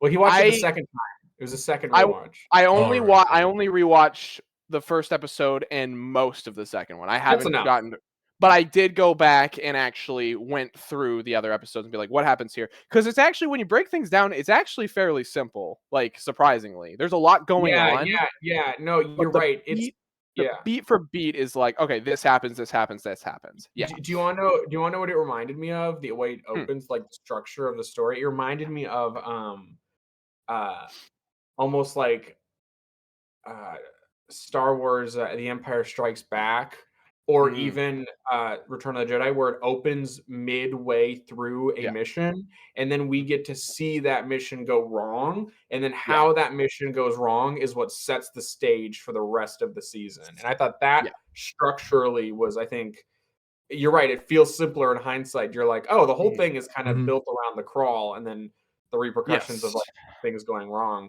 But it's such Yeah. a completely different structure for a Stranger Things season than we're used to, that it's Oh, yeah. very Mhm. like, it takes an adjustment, I think, getting The used to it. the Duffers they came out and they were literally like, yeah, this one doesn't really have like a big, like, every season has like the first episode is really like, hey, this is where everyone is, this is what everyone's doing. And it kind of does, but it's speed ran. It's not It like, speed runs it, yeah. yeah, it is not as deep, which is one thing I will say. It feels very different from season 4, because season 4 was so much build up. And Yeah. now we're just kind of going into it, which makes sense when you look at this as season 4 The part final 2. season, start paying every Yeah. fucking thing off. Like, Yeah, you don't It have has time to waste. I've Mhm. always had. I actually heard that. I heard that they were like, this season doesn't have an opening period; it just gets up the ground running. And I've always thought, well, what Mhm. that will probably end up doing is it'll make the end of the season stronger. It'll make the Mhm. beginning of the season a little weaker. You Right. know, so they're prioritizing stuff. Yes. And because they're not the first part of the season, it really, I think the like period of like setting up the characters in the other seasons was their way of naturally getting the characters to the places they Yeah. want. In this season, they don't put any effort into. They just, it's almost like Mhm. they grabbed the chess pieces and just forced them into Right. position, you know, to get it to go. And I said Mhm. this to Braden, and I said in the chat, my biggest issue, okay, first of all, overall, I really enjoyed the experience, especially the later few episodes. I really Mhm. locked in, right? However, my biggest criticism is is that I think that there's so many like leaps in like suspension of disbelief and like massive things and resources that the characters acquire off screen in between seasons, and the jump of where the characters are at the end of season 4 and where they are at season 5 is fucking astronomical. Like, they own a radio station, they have secret tunnels, they have like smuggled in weapons, they have a van with like a high-tech thing. Like, these kids went from like zero resources to like a Batcave and a Batmobile and a this and a that. And then like, I'm not saying that couldn't have happened. There was 18 Mhm. months. I'm just saying they don't bother explaining how it happened, you know? And it's Yeah. kind of a huge leap to be like, oh, they own a radio station now. Like, where did they Mhm. get all this money? How did they pull this off? Like, there's so much like gaps they just don't bother to explain, you know? And to me, it was like a bit of the jump was pretty huge, you know, Right. from season 4 to this. And again, I'm not saying they couldn't have done it. I'm not saying it's impossible that they could have gotten these resources. I just think I would have liked an explanation of how. You Mhm. know what I mean? It was a very aggressive status quo shift, you know. Mhm. And I think that's kind of what is what I had to contend with at first. I was like, "Holy shit, what? They have like a Right. home base now," and like it was a lot. They're like their own little militia now, you know. Yeah. Like it's a lot, and I get they have to be that way if they're going to wage a war on Vecna, and I understand. You know, they Mhm. kind of need to level up the characters, but it just like I would have. This is an 8 episode season. They've done 9 episode seasons. They could have done an episode early on that kind of bridged the gap between season 4 and Mhm. 5. You know, wouldn't have but fit the pattern they typically do because season 1 is 8 episodes, season 2 is 9, Yeah. season 3 is 8, yeah, but season like, 4 who is cares 9. about an arbitrary pattern like that? I don't like. It's Right. that's not a huge. I I mean, I would have liked 9 episodes, but also, I mean, maybe they'll put out a book or something. I don't know. Like, there Datch, needs. I will say, I disagreed with you at first but upon rewatching, I was like, yeah, it is. It's pretty extreme how we just go from like boom to boom. But at the same time, I think I'm able to suspend my disbelief because it's like, I guess you're right there in your mind. You're like, oh, this is the big final. They're all like, Yeah.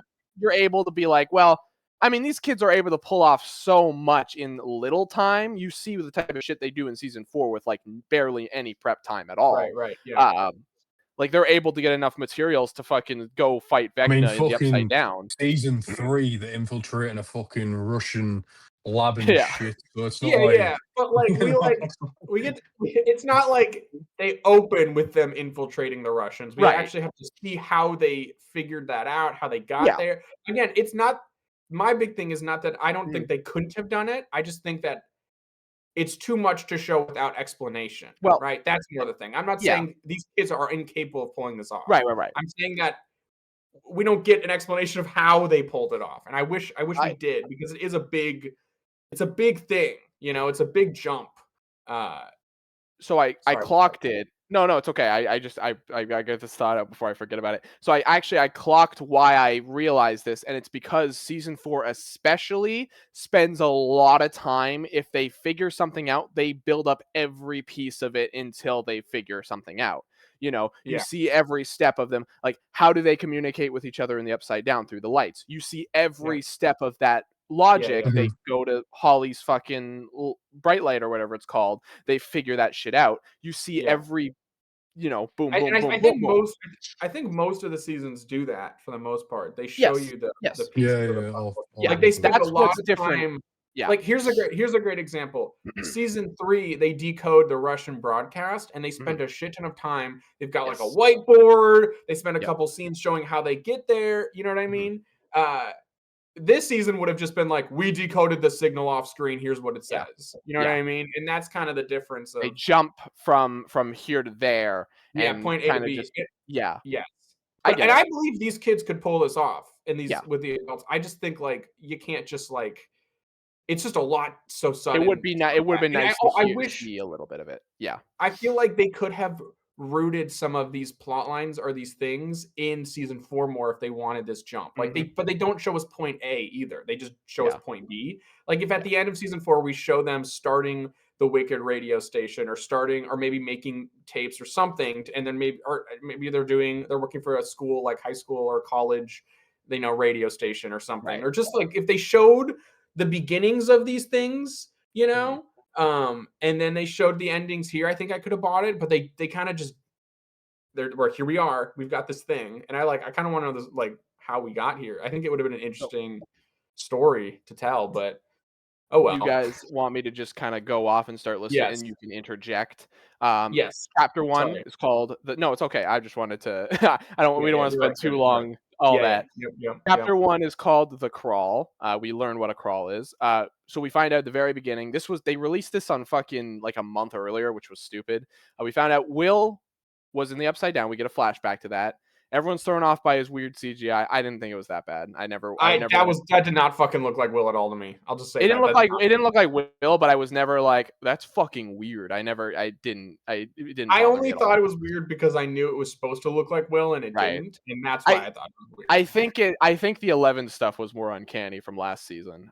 Really? I thought the 11 stuff was way better. Yeah, I thought. I don't know. I didn't. I think substantially better. I don't know. I didn't. Because it actually looks like her.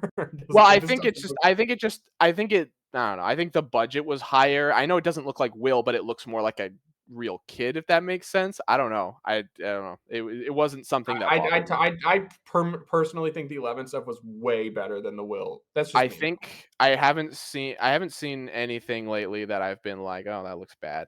But do you know what did look bad in this season? When Jonathan and Steve are climbing that radio tower. I knew you were going to say that. I knew you were going to say that too. You're jumping ahead. Fucking abysmal, man. It's just on a green screen, bro. That's what they look fucking terrible. You're jumping ahead a bit, Lay. Hold on. So we find out fucking Desert Valley that they've got your girl Mad Max in. That looked fucking terrible. When that was look goofy. at the horizon and it's like, bro, you got first of all, you're fucking a million miles ahead. Calm down. Sorry. Anyways, we found out Will was captured by the Demogorgon. And he had the fucking alien inside of him, and Vecna was there. Or what's going on there? ... A retcon.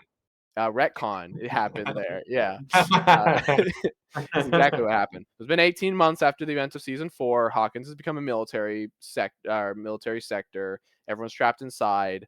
I did think the metal band-aid thing was kind of stupid at first. I was like, oh, that's like the coolest You thing. want to know? I have a theory about that and about Yeah. sort of also the season as a whole. Yeah. I wonder if initially the season was supposed to start immediately after season 4, but then they had realized making season 4 that season 4 took like 3 years to make, and they realized, oh shit, season 5 is probably also going to take 3 years, and these kids are going to grow up. So let's push the timeline back, because it kind of feels like they freeze Hawkins at the end of season 4 for a year, and then the story restarts.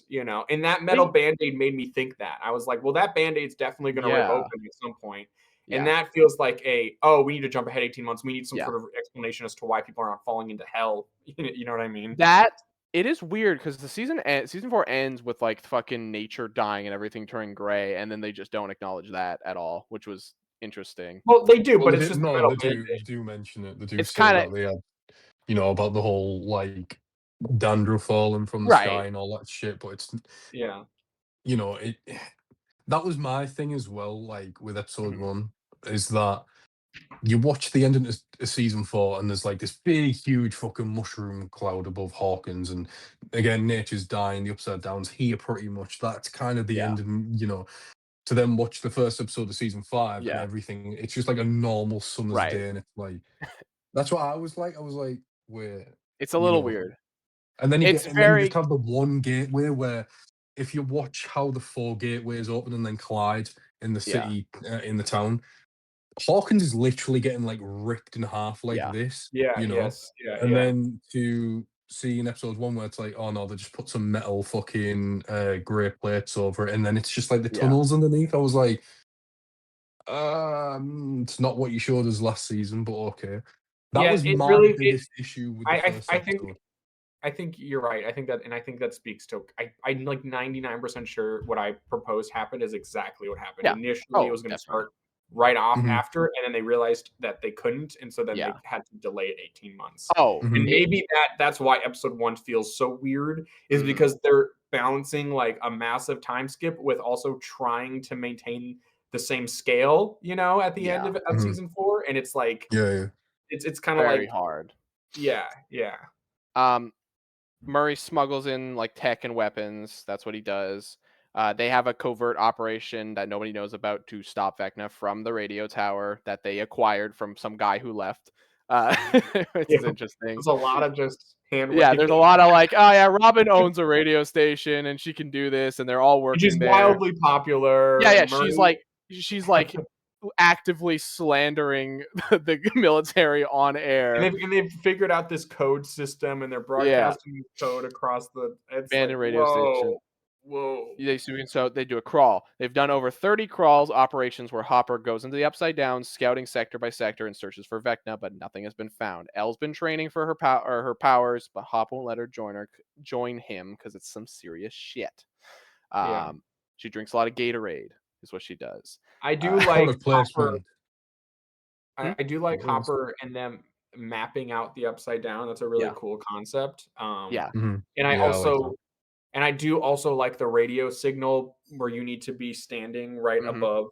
That's a really cool idea, and kind of continues that. Like a lot of the season 4 was the first season that was like the Upside Down is literally upside down. So they're kind of continuing that, and I think that's going to lead to some really fucking cool. It leads to cool action scenes in this half of the season, but I think it'll lead to even more. Like the second they set up Will as having to is functioning the same way, where he also needs to be I'm already picturing there's going to be some kind of action scene with 11 on one side of the Upside Down and Will on the other side, man. And there's like that's 100% going to happen, so it's just a lot of that. I can see they're setting up rules and stuff, which will pay off, but yeah, we find out military has established a base in the Upside Down. Run from the chick. That was crazy. That was cool. Run by the Terminator chick. Not just that, they have helicopters as well, which is fucking They have crazy, especially in the helicopters. Upside Down. It's like, what Yep. the fuck? They're still like, L's fucking doing all this shit. It's like, really? You guys are not the brightest. Yeah, the military's really fucking stupid. They're just fucking meatheads. They do not know what's going on. The second I saw that base, I was like, well, that base is gonna fall. Oh yeah. That base is dude. We're gonna see it fucking get exploded. Yeah. It's gonna be awesome. Yeah. We find out Holly. We catch up with Holly, who's played by a new actress. Yeah, Holly becomes an actual character now. Holly is like a character and not a fucking little child who runs around and says cute things. Yeah, she's a character. She has an imaginary friend named Mr. What's-It, which is inspired by Wrinkle in Time. I've never seen it. But there seems to be Reddit. The movie. It's not based on the movies. Sorry. Yeah, I've never heard of it except for Giant Oprah. That's all I know about it. But there's a lot of stuff related to Wrinkle in Time in this season, and it seems like it's only going to get more as it goes on, which is interesting. Yes. There's already people talking about. Everyone's like, Holly's fucking crazy. She's insane. She's talking to nobody. And Mike is like, yo, don't think that. And he gives her a little mini of Holly the heroic. Mike gives her some fucking Bob ass advice. Yeah, he does. That you just know is gonna. When I look into my mini, I don't feel fear for the first time. He's like, okay. Yeah. It is it's not going to work. Max is still in a coma from last season, isn't showing any sign of recovery. This isn't really that important. Dustin is a fucking edgelord.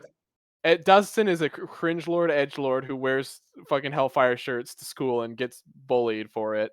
There's a thing currently going on at the minute online regarding Steve and Dustin, where everyone's suddenly like, "Oh, Steve's an arsehole," and it's like, what? Like he's not the bad guy in this situation. He's trying his best. I think he's just sick of Dustin's shit. I think Dustin's just pushing him away for no reason. I think Dustin is being like intentionally like he's pushing people away because he wants to be fucking cool. And not cool, but like it's also he got so close to Eddie and then he lost Eddie. Yes. I think he's gonna be a little worried about losing someone again. So he's kind of putting up a barrier.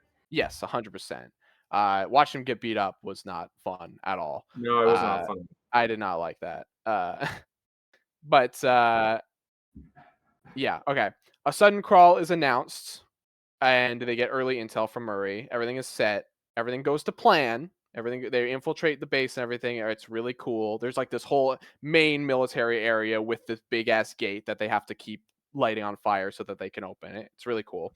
Hop gets in. He's all good. Then all of a sudden, Demogorgon runs up. Demogorgons are so fucking cool in this season. Oh my god, dude! Super well used. It's like how we went from season 1 where they fucking he just exists. You know, like he's cool in season 1, but like they get to do shit with him, and it's so cool. It's cool because season 4 in like, season 1, it's like portrayed as like this slasher monster. Yeah, and it's like there's a set like you drop blood and it's like, oh shit, like here it comes, sort of thing. Like Jaws, for example, when you see the fin, the mute, Season 2, you get the fucking demi-dogs, whatever. 3, you get the mind flare, which I like. And then 4, 4 was the first time they were like, let's bring back the Demogorgons and give them more of like a set piece, and they do that with the Russians, and that was so cool. It was one of the coolest action scenes in the season. And then this season, they're like, we're just gonna do that every episode. They're on fucking demon time this season, and it's so cool. Yeah. So the Demogorgon attacks, and it breaks the connection between Hopper, so he gets stuck in the Upside Down. The Demo seems to have a mission, and he goes to the Wheeler house. And we're like, what the F? And that's basically where that episode ends off on. I might be forgetting something, but I think that's basically all the major points there. Yeah. Chapter 2, Vanishing of Holly Wheeler. They were being so fucking coy about this. Everyone fucking knew. Everyone knew it was going to be Holly. And they literally said something like, you think you know the title, you don't. It's like, yeah, we all fucking knew, you dipshits. Anyways, we get this fucking insane opening scene Holy shit. Where the Demogorgon breaks in and is trying to steal Holly. Karen's just drunk out of her mind. Dude, this scene was like, holy shit. I was losing my mind the whole time. It's fucking Dude, first of all, awesome. I love the Wheelers and Stranger Things. I Yep. don't think they get enough Yep. attention. The Wheelers are such a funny, Yes. and they're like marriage is Great. falling apart in the Yeah. background of the season. And Ted could give less of a fuck about Yeah, it. exactly. But it was so cool to see both Wheeler's parents Yes. locked the fuck in, and it's cool because you get to see Yes. what I really like. In general, the thing they do with the Wheeler family the whole season, I think, is great. Holly becomes a character. You know, the parents get this moment, this last Yes. stand.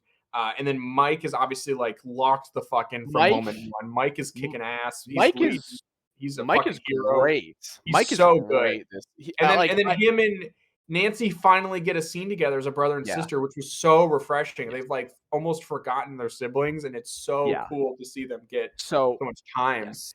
But I wanted to say, Mm-hmm.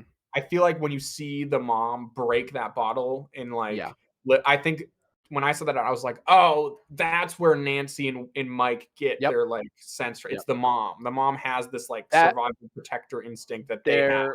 Is literally a line of dialogue, I think, in season 3 where Nancy talks to her mom and she's like, I don't know where you get this bravery from. And Nancy's like, I get it from you. So this is a great payoff to that moment. Yep. Yes. Karen is probably one of my favorite characters in the entire series. She's so good. She's a great mom. She's clearly losing it a little bit this season, but like she locked in when she had to. She did. Yeah, she did. Ted, even protected Ted him. with his stupid fucking golf club comes in. Dude, Ted stood up. I'm really happy. This was the first time.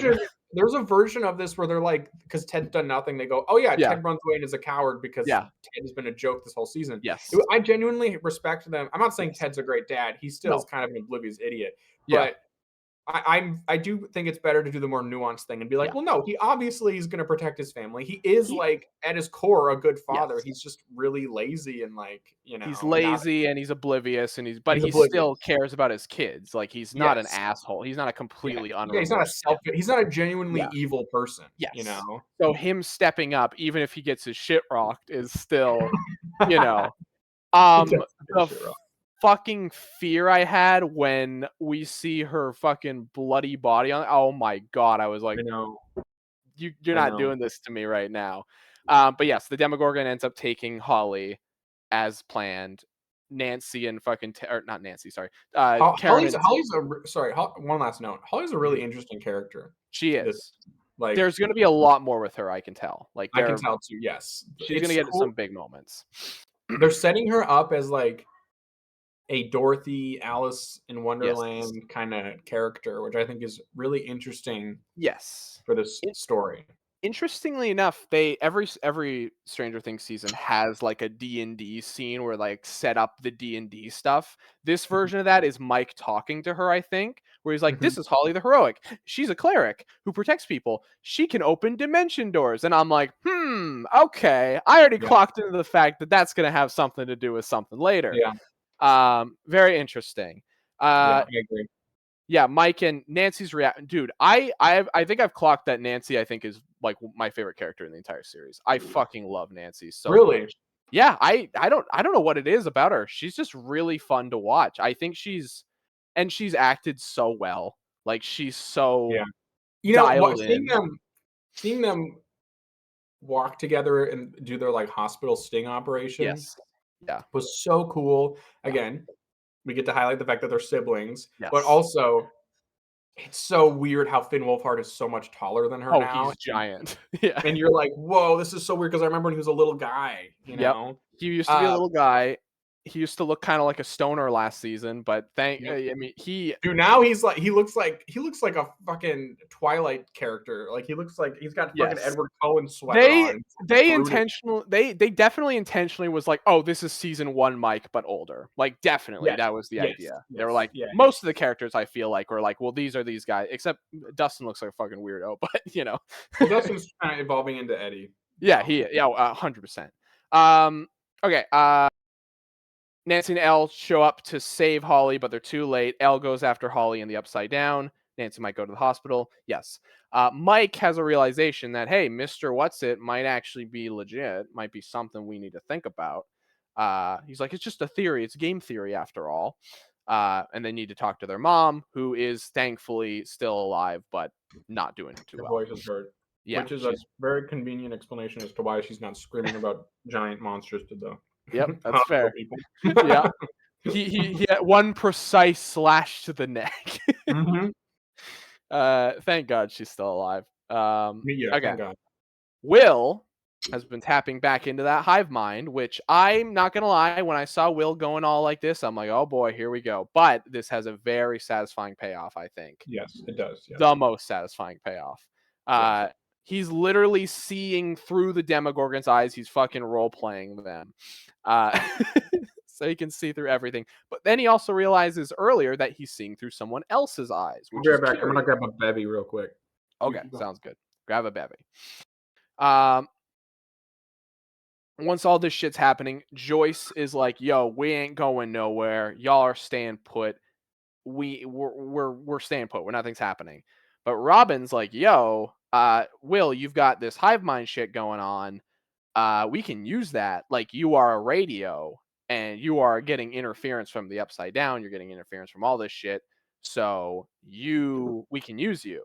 She's not like you saying we can use you, but Will wants to help. He wants to do something because Will doesn't fucking get to do anything, you know? And even he's like fucking stressed out about this at this point. He's like, I just want to be useful, which is great. It's a great commentary on the rest of the series. No, they clearly are responding. Yes. Yes. Yeah.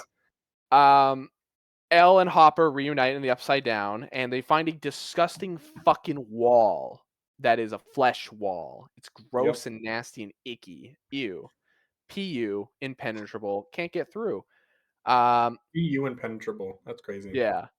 Episode 2 actually isn't, surprisingly, episode 2 is mostly just like it's actually a lot of, it's actually not that eventful of an episode when we look back on it, aside from the beginning. We find out Mr. Westitch, surprise, surprise, is Vecna. And he is most obvious fucking twist ever. Well, I knew about it, unfortunately, way before I think it got leaked or something. The Lego fucking leaked it. Well, Lego also leaked it, yeah. But I told you guys about that. And he's bringing Holly into like this fucking weirdo perfect reality of his mind. Yeah, it's his memories. He's like trapping her consciousness in his memories, in his mind. Gotcha. That makes sense. He gives her gifts and he's all nice and sorry about that, boys. You're good, brother. He gives her gifts and he's nice and he's all pleasant, but he's still fucking creepy Henry, so he looks like Chapter 3, the Turnbow Trap. He's a little freaky. Turnbow Trap is chapter 3. Vecna is targeting children of Hawkins. Warning I think you missed a math. Oh, right. Is that? No, that's episode 3. That is episode 3. That is episode 3. Yes. Yeah. Okay. He's targeting the children of Hawkins, warning them of monster attacks. And his next pick is Derek Turnbow, aka Chungus. And I wrote a dumbass call this actual child Chungus. He's Chungus. He's always Chungus. What if he sees all this on there? He's gonna be so that everyone's calling him. He's gonna be so sad. He's gonna body shamed by thousands of people. It's an honorable. Also, that's probably already happening without us, unfortunately. I'm just saying. It's horrible. Yeah, but he is. Look, Chungus is a term of endearment. It is. If I was called Chungus, I'd be honored. I'm gonna call you Chungus from now on. Do it. I'd be honored. I'm doing it. Derek is fucking the best character ever. I'm so glad that he is a thing. Leigh hates him. He is such a little shithead. I want him dead. Just a little fucking bastard. I can't believe. I've never. Dude, when his mom, when his fucking mom eats shit and he just goes.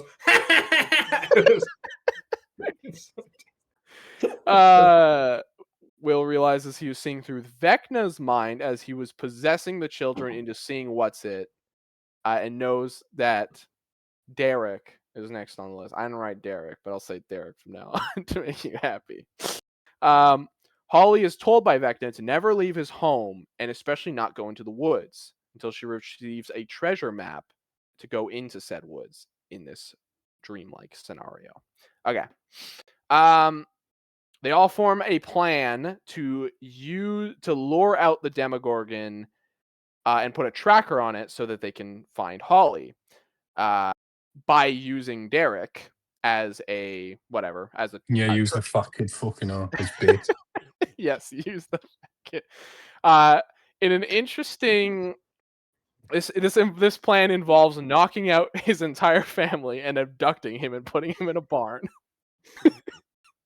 Which I love this moment too, because they acknowledge it, like, what, we're abducting children? Is that what we do now?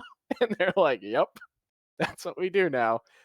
A weird full circle moment where they grab Erica, Lucas's sister, and turns out Erica's my favorite fucking character. I don't care. I love Erica so much. She's like insufferable in season 3. I completely disagree. I love her in season 3. She's awesome. She's a shithead in season 3, but she locks in for the other 2 seasons, so I appreciate that. I think it's because she didn't know what was happening in season 3, so she was just being an asshole to everyone. She's a force to be fucking reckoned with in season 3. She is. But in season 4, she locks in, and in season 5, she's locking in. Her friend Tina, this whole friend we've heard about the entire time, is actually the sister of Derek, which was a fun line. That was fun, yeah, because she talks about Tina so many times. Yeah, I love that. There's a moment in season 3 where Steve's like, "I don't care about Tina. I don't care about any of this shit. We need to get out of here." So it was great. Yeah, but they go to their fucking house and they fucking knock him out, and it's the funniest shit because Derek's a little shithead. He's always being like, "Suck my fat load," or he's always saying weird, cringy shit. And anytime anyone gets harmed or anything, he does no. He laughs. He laughs like a psychopath. He's insane. Do you know what they should have done for that kid? They should have fucking bricked him over the edge. Do you know? I like. They do kind of do that at one point. Oh no, he does that to Joy. He slaps the shit out of Joyce, which is crazy. I can't believe you thought he was hanging in the trailer. That's the funniest shit ever. Like he's like, man, he's fucking dead in the trailer. He's like, no, he's not. You psycho. I was preaching. That's why. The military has a device that can weaken L. Interestingly enough, and I think they assume that it's Vecna. I think that's what happens. They assume that they're using Vecna to like stop her, and that they have Vecna, which makes sense. They don't know that Vecna. They don't know where Vecna is. He's been missing this entire time, so they make that leap. That like, oh, maybe the military's using that. Whatever, right? They make that leap. Sorry. When Will fucking jumps on fucking Derek and tackles him, I laughed so fucking hard because Will's like a man now. That actor's a full-grown man. Oh yeah. He just bodies this jumps on this kid. I mean, I'm not even talking in terms of size too. He's a large kid. He's a fairly large kid. He just bodies him. He just locks him. Awesome. Just like nope. He just... So Elle and Hopper go. They interrogate a guy and they find out they're gonna go to the space. The gang sets up a trap in the Turnbow house, and it's very Home Alone style to bait this Demogorgon. Love this. That scene was so fucking awesome. It was. And you want to know what I love about it is everything goes according to plan till it runs away. But until then, dude, just seeing them lay out their plan. Yep. And then all of them execute it clinically, and then to see fucking Mike grab the sledgehammer and just go wham, wham, wham. Dude, it was and so burn cool. the fucker alive. Oh man. And then to see fucking Nancy pull the gun and take one shot, boom, hit it immediately. Oh, it was so dope. I was like, free. That was so cool. It was so cool. Oh, he's frozen. He died. Brayden's dead. It's so fun. Oh, cut out. You're back. Cool. You're almost. I'm back. You're back now. Now you're back. Okay. Cool. Yeah, that was awesome. I fucking love that. I love it. Very Home Alone. This episode was directed by Frank Darabont, which is very interesting. He's he did early Walking Dead. He was known for that. He did a lot of like The Mist, and he did a lot of like older movies like that, which is very cool. They said he literally came out of retirement to do this episode, which is fucking cool. Oh, that's cool. Very cool. So yeah, Aiden probably was geeking out over that. So yeah. Holly, okay, and then the Demogorgon gets away, it runs away, and it knows exactly where Derek is, so it's going straight towards him. Holly is exploring the woods and finds a very, very weird cave, and then is chased by a mysterious figure who revealed to be Max. What the fuck? Yeah, Max is running around just in doing shit. This is interesting. This was one of the things that kind of had me going, huh? Yeah, we'll keep going as we go on, but Yeah, I'm not there's crazy. some. I'm not crazy about this storyline. Yeah, it's a little interesting. Chapter 4, Sorcerer. Oh man. Oh, Okay. you think it's Oh, you're fucking wrong. you think it's fucking Demo goes after Chungus, but is warded off by the gang. Steve, Dustin, Nancy, and Jonathan follow after it, but they end up in the Upside Down, and they have no outside communication, but they can contact Hopper, who's in the Upside Down. So there you go. Other children are preemptively being taken to the military base to protect them, I get, or you bait. I don't know what they're doing with them. I think they're using them as bait. I'm pretty sure. Or maybe not. Maybe they are just like, hey, these kids need to be protected. But they're bait either way. That even if the military doesn't know it. Oh, it's because these kidnappings are happening. So they're like, fuck, we need to grab all these children.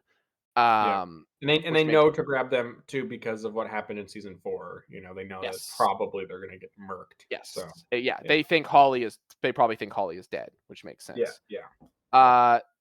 So the gang devises a plan to break out the children in this fucking military base. A very elaborate plan, by the way, which is wouldn't be Stranger Things without some fucked elaborate plan that is like really like something that only these kids would think of, but it works almost by the end of it. So then we get into the Max stuff, and it's a little weird. So I'm not gonna lie, some of this stuff kind of went over my head, and I was trying to kind of follow the logic. Some of it's a little bit weird. So as far as I understand, okay. Go ahead. So Go ahead. I think they're jumping off of what some of the stuff they set up in season 4, where in season 4 they established that 11 does a piggyback ride to go into she goes into Max's brain at the end, into her mind, and then she follows that into Vecna's brain, right? She basically goes to Max's brain, Vecna goes into Max's brain, and then 11 goes into Vecna's brain, right? So and it's called it's a whole thing in the episode.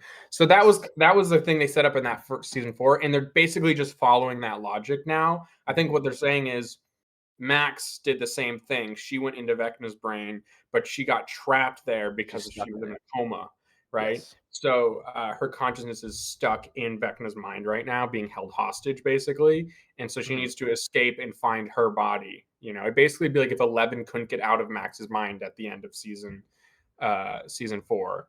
Yeah. Now, I'm wondering, and I could be wrong, but I'm wondering if this is, I could be wrong, probably won't happen, but maybe this could lead to a reveal at the end of the season that because she was stuck here and she was she was living in someone else's mind, that when we see Max again, she might be blind, but she might have some powers, just like Will and everything like that.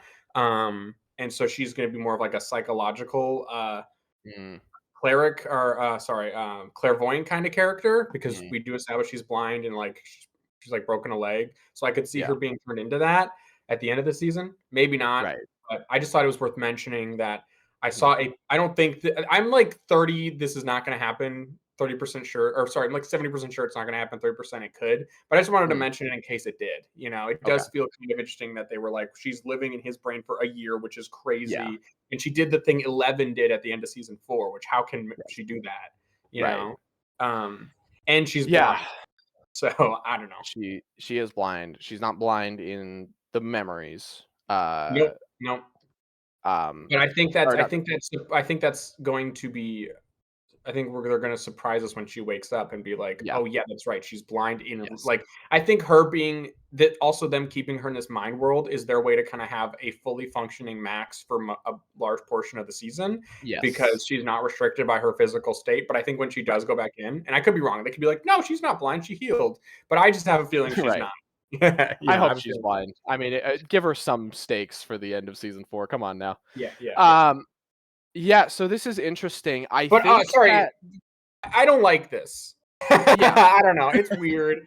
I don't like how much we're existing in like a mind world, and it's like right. it's like Vecna's. I don't know. I'm just really like about it all. It gets a little weird when she's like, I almost made it out, but then Lucas turned off the music and I couldn't.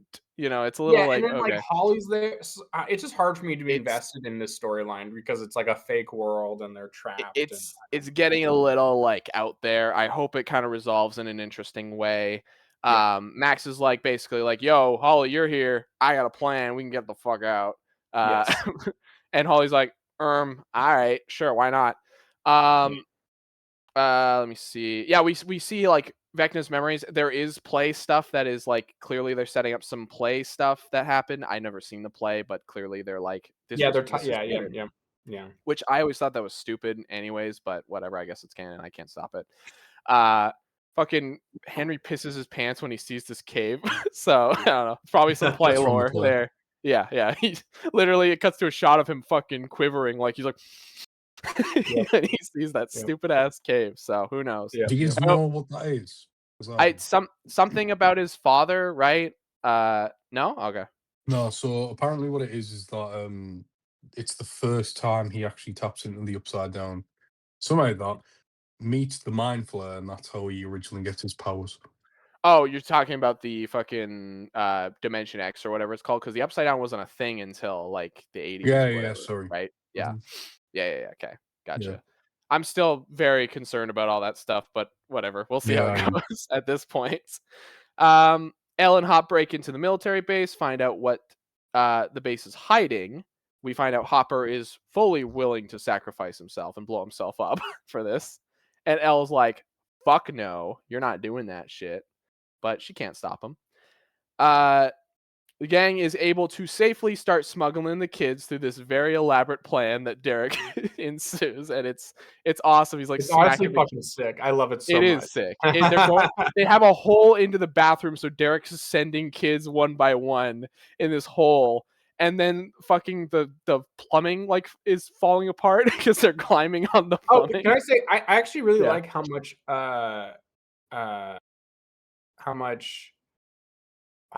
the buyer's mom, what's her name? Joyce. Joyce. How much Joyce is interacting with Yes. the kids this season. We don't get to see her do that as much. She's always kind of partnered with the adults or with Hopper. It's really cool to see her with the kids this whole time. She's very much mom mode, and she's like taking care of everyone else. She's also playing it safe, but she, at the same time, I do love that moment when Will's like, hey, mom, your idea's stupid. We need to do this instead. And she's like, all right. Sure. She realizes, okay, we can't play it safe. And has she ever played it safe when she went to Russia? No, absolutely not. So she knows I gotta trust my kids. Their plan falls apart. You get one of the funniest fucking scenes ever where this kid looks and they play this fucking sting when the kid in the hole goes, it's like the best fucking moment ever. It was really funny. Yeah. Because it cuts to fucking Mike and Lucas, Mike and Will, they're covering up the plumbing. They look back, they're like, what's it? And the kid's like, huh? And looks at the toilet. And this kid crawling into the hole is like, oh, it's awesome. So everything starts falling apart very, very quickly. Demogorgons are summoned everywhere in every location. There's like a shit ton of them. The military base, like the Band-Aid begins breaking open and they jump out of the hole. You were wrong about the buff Demogorgon theory, by the way, Thatch. I just want to point that out. They're all just jacked now. They're all just jacked, yeah. they like fundamentally changed how they look, but it's fine. They look cool. And then this big ass attack happens in the main military square, and also Murray is carrying kids and he's being chased, and also Lucas is in the fucking hole tunnels and he's being chased. This scene is fucking awesome. It's like an insane action scene where military guys are being thrown around, Demogorgons are jumping around. Mike is like holding back these kids, like, let's go, go, go. It's like a scene out of a war movie. It's fucking it's awesome. incredible. One of the best like action sequences in the whole show. So cool. And then you're right, Mike just locks the fuck in. He's dialed in. He's like, let's go. We need to get the fuck out of here. And then we get a very interesting twist that I did guess beforehand, but one that I think will upset people. In that Hop and Elle find out that the thing that's stopping Eleven's powers is actually 8 from the worst episode of the entire series. She's back. Her head, she looks completely different. They cut her off her stupid hair, thank God. And her gang is I'm sorry, fucking, huh? Yep. I came back. 8 is back. What? Why? I came back at the wrong time. No, I've been here for a few minutes, but what? Okay. The government brought her in because they're trying to fucking get to the bottom of what's going on and find 11 or something. I don't know. Yeah, I quite literally called that they were gonna bring her back. Me too. Yeah. I know. I did as well because I knew for a while because there was at some point a long time ago that Epper said there won't be any. You're gonna think we've got loose ends that aren't gonna come back around, but we promise they will. And I was like, oh, 8's come back. I was like, 100%. I clocked it in when she was at the premiere, which normally that doesn't mean anything, but people are like, I guess she might come back, and I was like, okay. It was one of my biggest theories of this season. And then once I saw, I called it as a fucking joke. I was like, oh yeah, they're gonna bring her back, and it's gonna be a shit. It's good dog shit. Well, we don't know if it's dog shit yet. She's just back. We don't know. She could just die like next episode, as far as we know. You know, she could literally just be used for a little bit. But it's I think I know where they're going with that. But we got to get to the bigger thing. Let's get to the bigger moment. Okay, where Ty, are you still? Tyler, this is a massive fucking spoiler. Yeah, this is the biggest thing. I don't care. Okay, alrighty. So yeah, Will begins fucking freaking the fuck out, and Vecna comes back. Okay, well hold on. You forgot to mention his subplot with Robin. Forgot that. No, I mentioned it. I mentioned it. That he finds that he. No, you didn't. Oh, I didn't get specific, but I did mention that that Robin and is like, hey, we got to use Will because he's like a fucking radio who can figure this shit out. Yeah, but his like character arc is there's really important B plot about his character arc, which is what leads to this thing happening. Okay. Basically, because they're both the two LGBT characters on the team. Yeah. He finds her kissing her girlfriend. Yes. He's like, holy shit. And it's like a running plot line. And then they get a moment alone. They pair those two up, Robin and Will, which is actually really wonderful. All their scenes together are actually really good. They're great. And she kind of gives him a pep talk and sort of convinces him that, you know, he can't find acceptance in someone else, which is Mike, you know, because he's got a crush on Mike.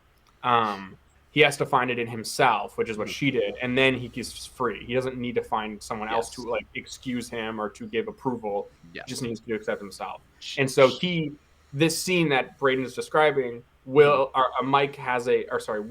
damn it, goes through all these memories of himself in the past, and we kind of see he does the thing. He accepts himself for who he is, basically. Yeah, you know?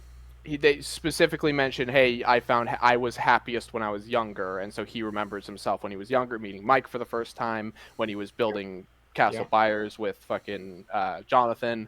He remembers all that. It's great. Vecna shows up and his new design, and he just starts fucking. He kind of just aura farms. Honestly, that's kind of all he does in this scene. He literally just shows up. I officially, after seeing it in the episode, I do really like the new design.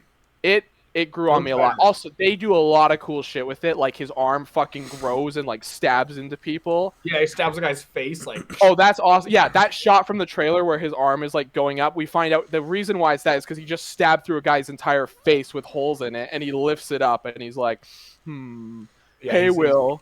He slaps the shit out of Joyce, which was horrible. He goes like, bye-bye. You were about to say awesome, bro. Well, it was awesome to see him do cool shit. It was awesome to see him slap that woman. Vecna moves like a fucking villain in like the 1 minute that we see him. Yeah, he literally shows up. He goes, "Hey, Will, what he was what's doing. up?" Also, I think they've established that these vines, they're armor for him. He's basically armor. Yeah. Oh, he's bulletproof. I love the fire. He like throws the flamethrower. He like throws the fire back. It's a great scene. It's so fucking cool. But he kind of just shows up and is like, "Hey, Will, what's going on? Bye." Bye. It's literally all he does. He's just like, "All right, see you later, bro." He's like, "Hey, you know what's going on, by the way? I'm using these kids because they're stupid and dumb and inexperienced." That's literally basically what he says. Yeah. I'm curious to know, there's obviously more to that. We know that Holly is trapped inside this wall, probably with other kids. Okay, well, it kind of looks like she's trapped inside a mouth, a giant mouth. With teeth. Yeah. It's like they set that up last season. A big ass dragon, maybe. Will remember. Oh shit! You also forgot another thing. Before we get, they established that the upside down, the giant wall, is a circle around all of Hawkins. Yes. So there is nothing past Hawkins. There's a giant meat wall, which explains a plot hole that I was thinking about. Why the Demogorgon never escaped from Russia? That was something I was thinking about. Like, why wouldn't it just open up a portal and go through the ground? Yes. Right. Yeah. It can't. It's nowhere fucking near Hawkins. Yeah. It's like when when 11 created the Upside Down, when she sent Vecna back at season 4. It's like it was only the perimeter of Hawkins, and then there's a giant meat wall around the outside. Giant meat wall. Yes. So that makes a lot more sense. That explains that. And again, Demogorgons are literally using fucking portal guns this season and going through. Yeah, they're like running right. Yeah, literally, they're like opening portals left and right. It's crazy. It's so cool. Anyways, Will locks the fuck in. We see Demogorgon frozen in place. Well, hold on, you're missing it. You're missing it, bro. Vecna sends a Demogorgon to kill every character. There's a Demogorgon that's going to kill. Yes, one's going to kill Mike. One's going to kill Robin. Robin, Lucas. There's like 4 of them. There's like 6 of us, 7 or 8 of them. Whatever. There's a bunch of them. Anyway, so that means Braden needs to buy 6 more. Yeah. Yes, exactly. I've only got 3. I need a bunch more. Anyways, Will's eyes are fucking rolled in the back of his head, and he's fucking holding them all in place from different places, mind you. He's locked into the fucking hive mind, and he's doing levitating them. He's doing and this. Then he's like his eyes where he does this, and then like he does this, and it stops the other one. He moves his head, and then he fucking Vecnas them, and their arms start breaking, their necks crack in half, and then Will drops down. Everyone's like, bro, like looking at him. And Mike is like so excited. No, he's happy. He's like, dude. And then Will fucking wipes the blood from his nose. There's a blood going down his nose, and the last shot is it's him wiping it off. Holy fuck! So I got fucking crazy. As somebody who sat and watched the show from day one back in like 2016, to see that moment genuinely was like Cap lifting Thor's fucking hand. Yeah, I've heard people say that. Yeah, it was huge. Yeah. Well, especially since Will's been fucking punted the entire show. Will has been treated like shit this entire show. God damn. Will become the main fucking character that he always has been. Throughout the show, to get this moment is like.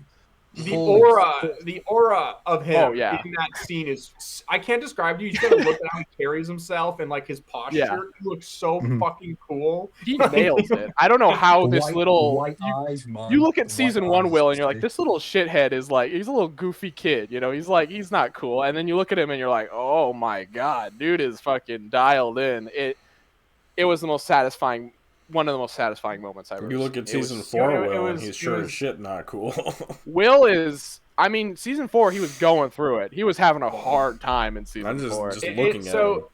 Oh, yeah. So when you zoom out, first of all, I remember I told Braden like a couple weeks ago, I was like, I guess Will's going to get like his own superpowers or something. And Braden's like, what? And I'm like, I don't know. That's just like what it looks like. Oh, yeah. We did talk about this, yeah. But the thing that I noticed is that I don't think it's any coincidence that around the same time in the story, Will now has powers, and 8 has re-entered the story, and 11 is they're armoring the Hawkins side up. They just got 2 major guns in this war against Vecna. So clearly now they've got 3 magic users to help wage the war on Vecna. That's clearly what they're doing. They're building up the Hawkins side to fight the Vecna side. And what's cool though is this is going to shift the dynamic of the show, because the show has always been just 11 has powers, and then the other groups of characters are more at risk or handling other obstacles. Yeah. Now they're going to be able to put a sorcerer with each group. They're going to be able to have like 3 magic users, 3 different groups of people. It's really going to change the power scale of the show and how the story gets told. The finale is going to be a fucking crazy magic, just throwing magic at each other. It's going to be wild. Yeah. I fucking am tweaking. I'm still thinking about it, because when that moment happens, I'm just like, oh god damn it! It's so obvious. They set it up, and it's like so obvious, like it's gonna happen in hindsight. But like, god damn, it's so fucking cool. It is cool. Oh, and that's all we get. That's all. That's it for fucking Volume 1. Good lord. So, quickly, I want to mention, because I was talking to Aiden about it yesterday when we were talking about the episodes and stuff. I really love the fact that both Will and Mike, who took a huge backseat in season 4, are really in the focus, like in the front of this one. Whilst Lucas and Dustin got most of the spotlight in season 4 along with Max, are in the backseat. And do you know what? I love that. Mike's finally fucking came into his own. Again, he's felt so put to the side for some time, as well as Will. The most interesting characters in that group is obviously Elle, Max, Lucas, and Dustin. So it's so nice to finally have those two in particular have these huge moments. Will needed it. Will needed it so badly. Absolutely. Yeah. Absolutely. I like Will in season 3, but admittedly he doesn't do a lot. And then season 4, he's just going through it emotionally. He's having a hard time dealing with everything. And season 2 is whatever. And then season 1, he's gone. So so he needed something like this, and thank God they gave it to him, because he's just becoming one of my favorite characters. He's so good this season. I love him. He's great. It's gonna be interesting because a lot of people hate Will. Really? At least the actor. They're gonna be so right. pissed. Yeah. I forgot the actor They're gonna be was so very mad. Controversial. I was like, oh man, but the show builds that moment up really well and executes really well. I will say, I can tell you exactly who's gonna die at the end of the season right now. I know exactly who's going to die. I'm not gonna say it because I feel like if I say my reason why, you're gonna go, oh, okay, yeah, that makes total sense. It probably is that character, but they kind of mark, in my opinion, they do some things that marked a couple characters for death. They do. There's one character I'm pretty. I've got 2 characters I know are gonna die, and from season 4, I would have assumed it was someone else. Now I'm like, I think it's the other person. I think 2 characters are definitely gonna die, and I'm not gonna say who it is and why yet. But there's a couple things that I see them being like, yeah. So I don't want to say it though, because I really think once you see it, you can't unsee it. Right. I appreciate you holding on to that. And I think it's only going to be 2. I don't think it's going to be 2, maybe 3. But I don't think they already said they're not doing a red wedding here. They're not going to kill half the cast. I didn't think they'd murder. I didn't think so either. They've confirmed it. They're like, set your expectations. We're not going to kill half the cast off. Yeah. Every child dies, and everyone is dead. Yeah. Absolutely wild. So I'm going to put the question out there. I know we're only 4 episodes in. How are we feeling about season 5 amongst the other 4 Hasn't seasons hit the peak so of season far? 4 for me yet. Hasn't yet. It is. To me, I can't say, but to me, it's still below season 4 and 3. It's right in the middle. Midway for you. Midway. It's right in the middle. It's season 3 is my favorite. Then 4, then 5 for the first 4 episodes, but I can't. My opinion will probably change, and then 1, and then 2. That's how I would do it. Probably. For me, it's 2, 1. The ranking 1 that low feels so wrong. No, sorry. I think it's actually 2. It might actually be 5 next, which feels wrong, but it's not done yet, so I can't fully rank it. So I think it's 2. It's hard to have an opinion. 2, 5, 1, 3, 4. That's where I'm at right now. That's my personal opinion, but it's gonna change because I think this season's going to end off on a bang. I think there's going to be so much we haven't seen yet, obviously. We've got 4 episodes left. So, yeah. One of them's 2 hours long. Yeah. It's just going to be wild. So, and Again, I was talking to Aiden about it yesterday. I'm pretty sure we're both in agreement that this so far is both our favorite seasons of the show. Really? Um, Damn. Aiden fucking loves Derek. That's the only reason why. I would. God damn it. Obviously, I think it has some of there could be a point where the season dips for some reason. I don't know. Everything I'm seeing so far, I'm going to give episode 1 whatever. Like, we've all agreed that it's the weakest of the season so far. 2, 3, 4, especially for the last 20 minutes of episode 4, genuinely some of the best stuff that is in the entire show. Like, I agree. Listen, there are moments here that are the best in the whole show, but in totality, it's just not. It's not as high yet. There yet. But again, half of those seasons get great in their back end. Yeah. To me, this was the dip, and I can sense. I agree. We already had the dip, and now it's only up from here. I think which is very telling because the quality is already sky high. If this is the dip, fucking hell. Yeah. Do you know what I mean?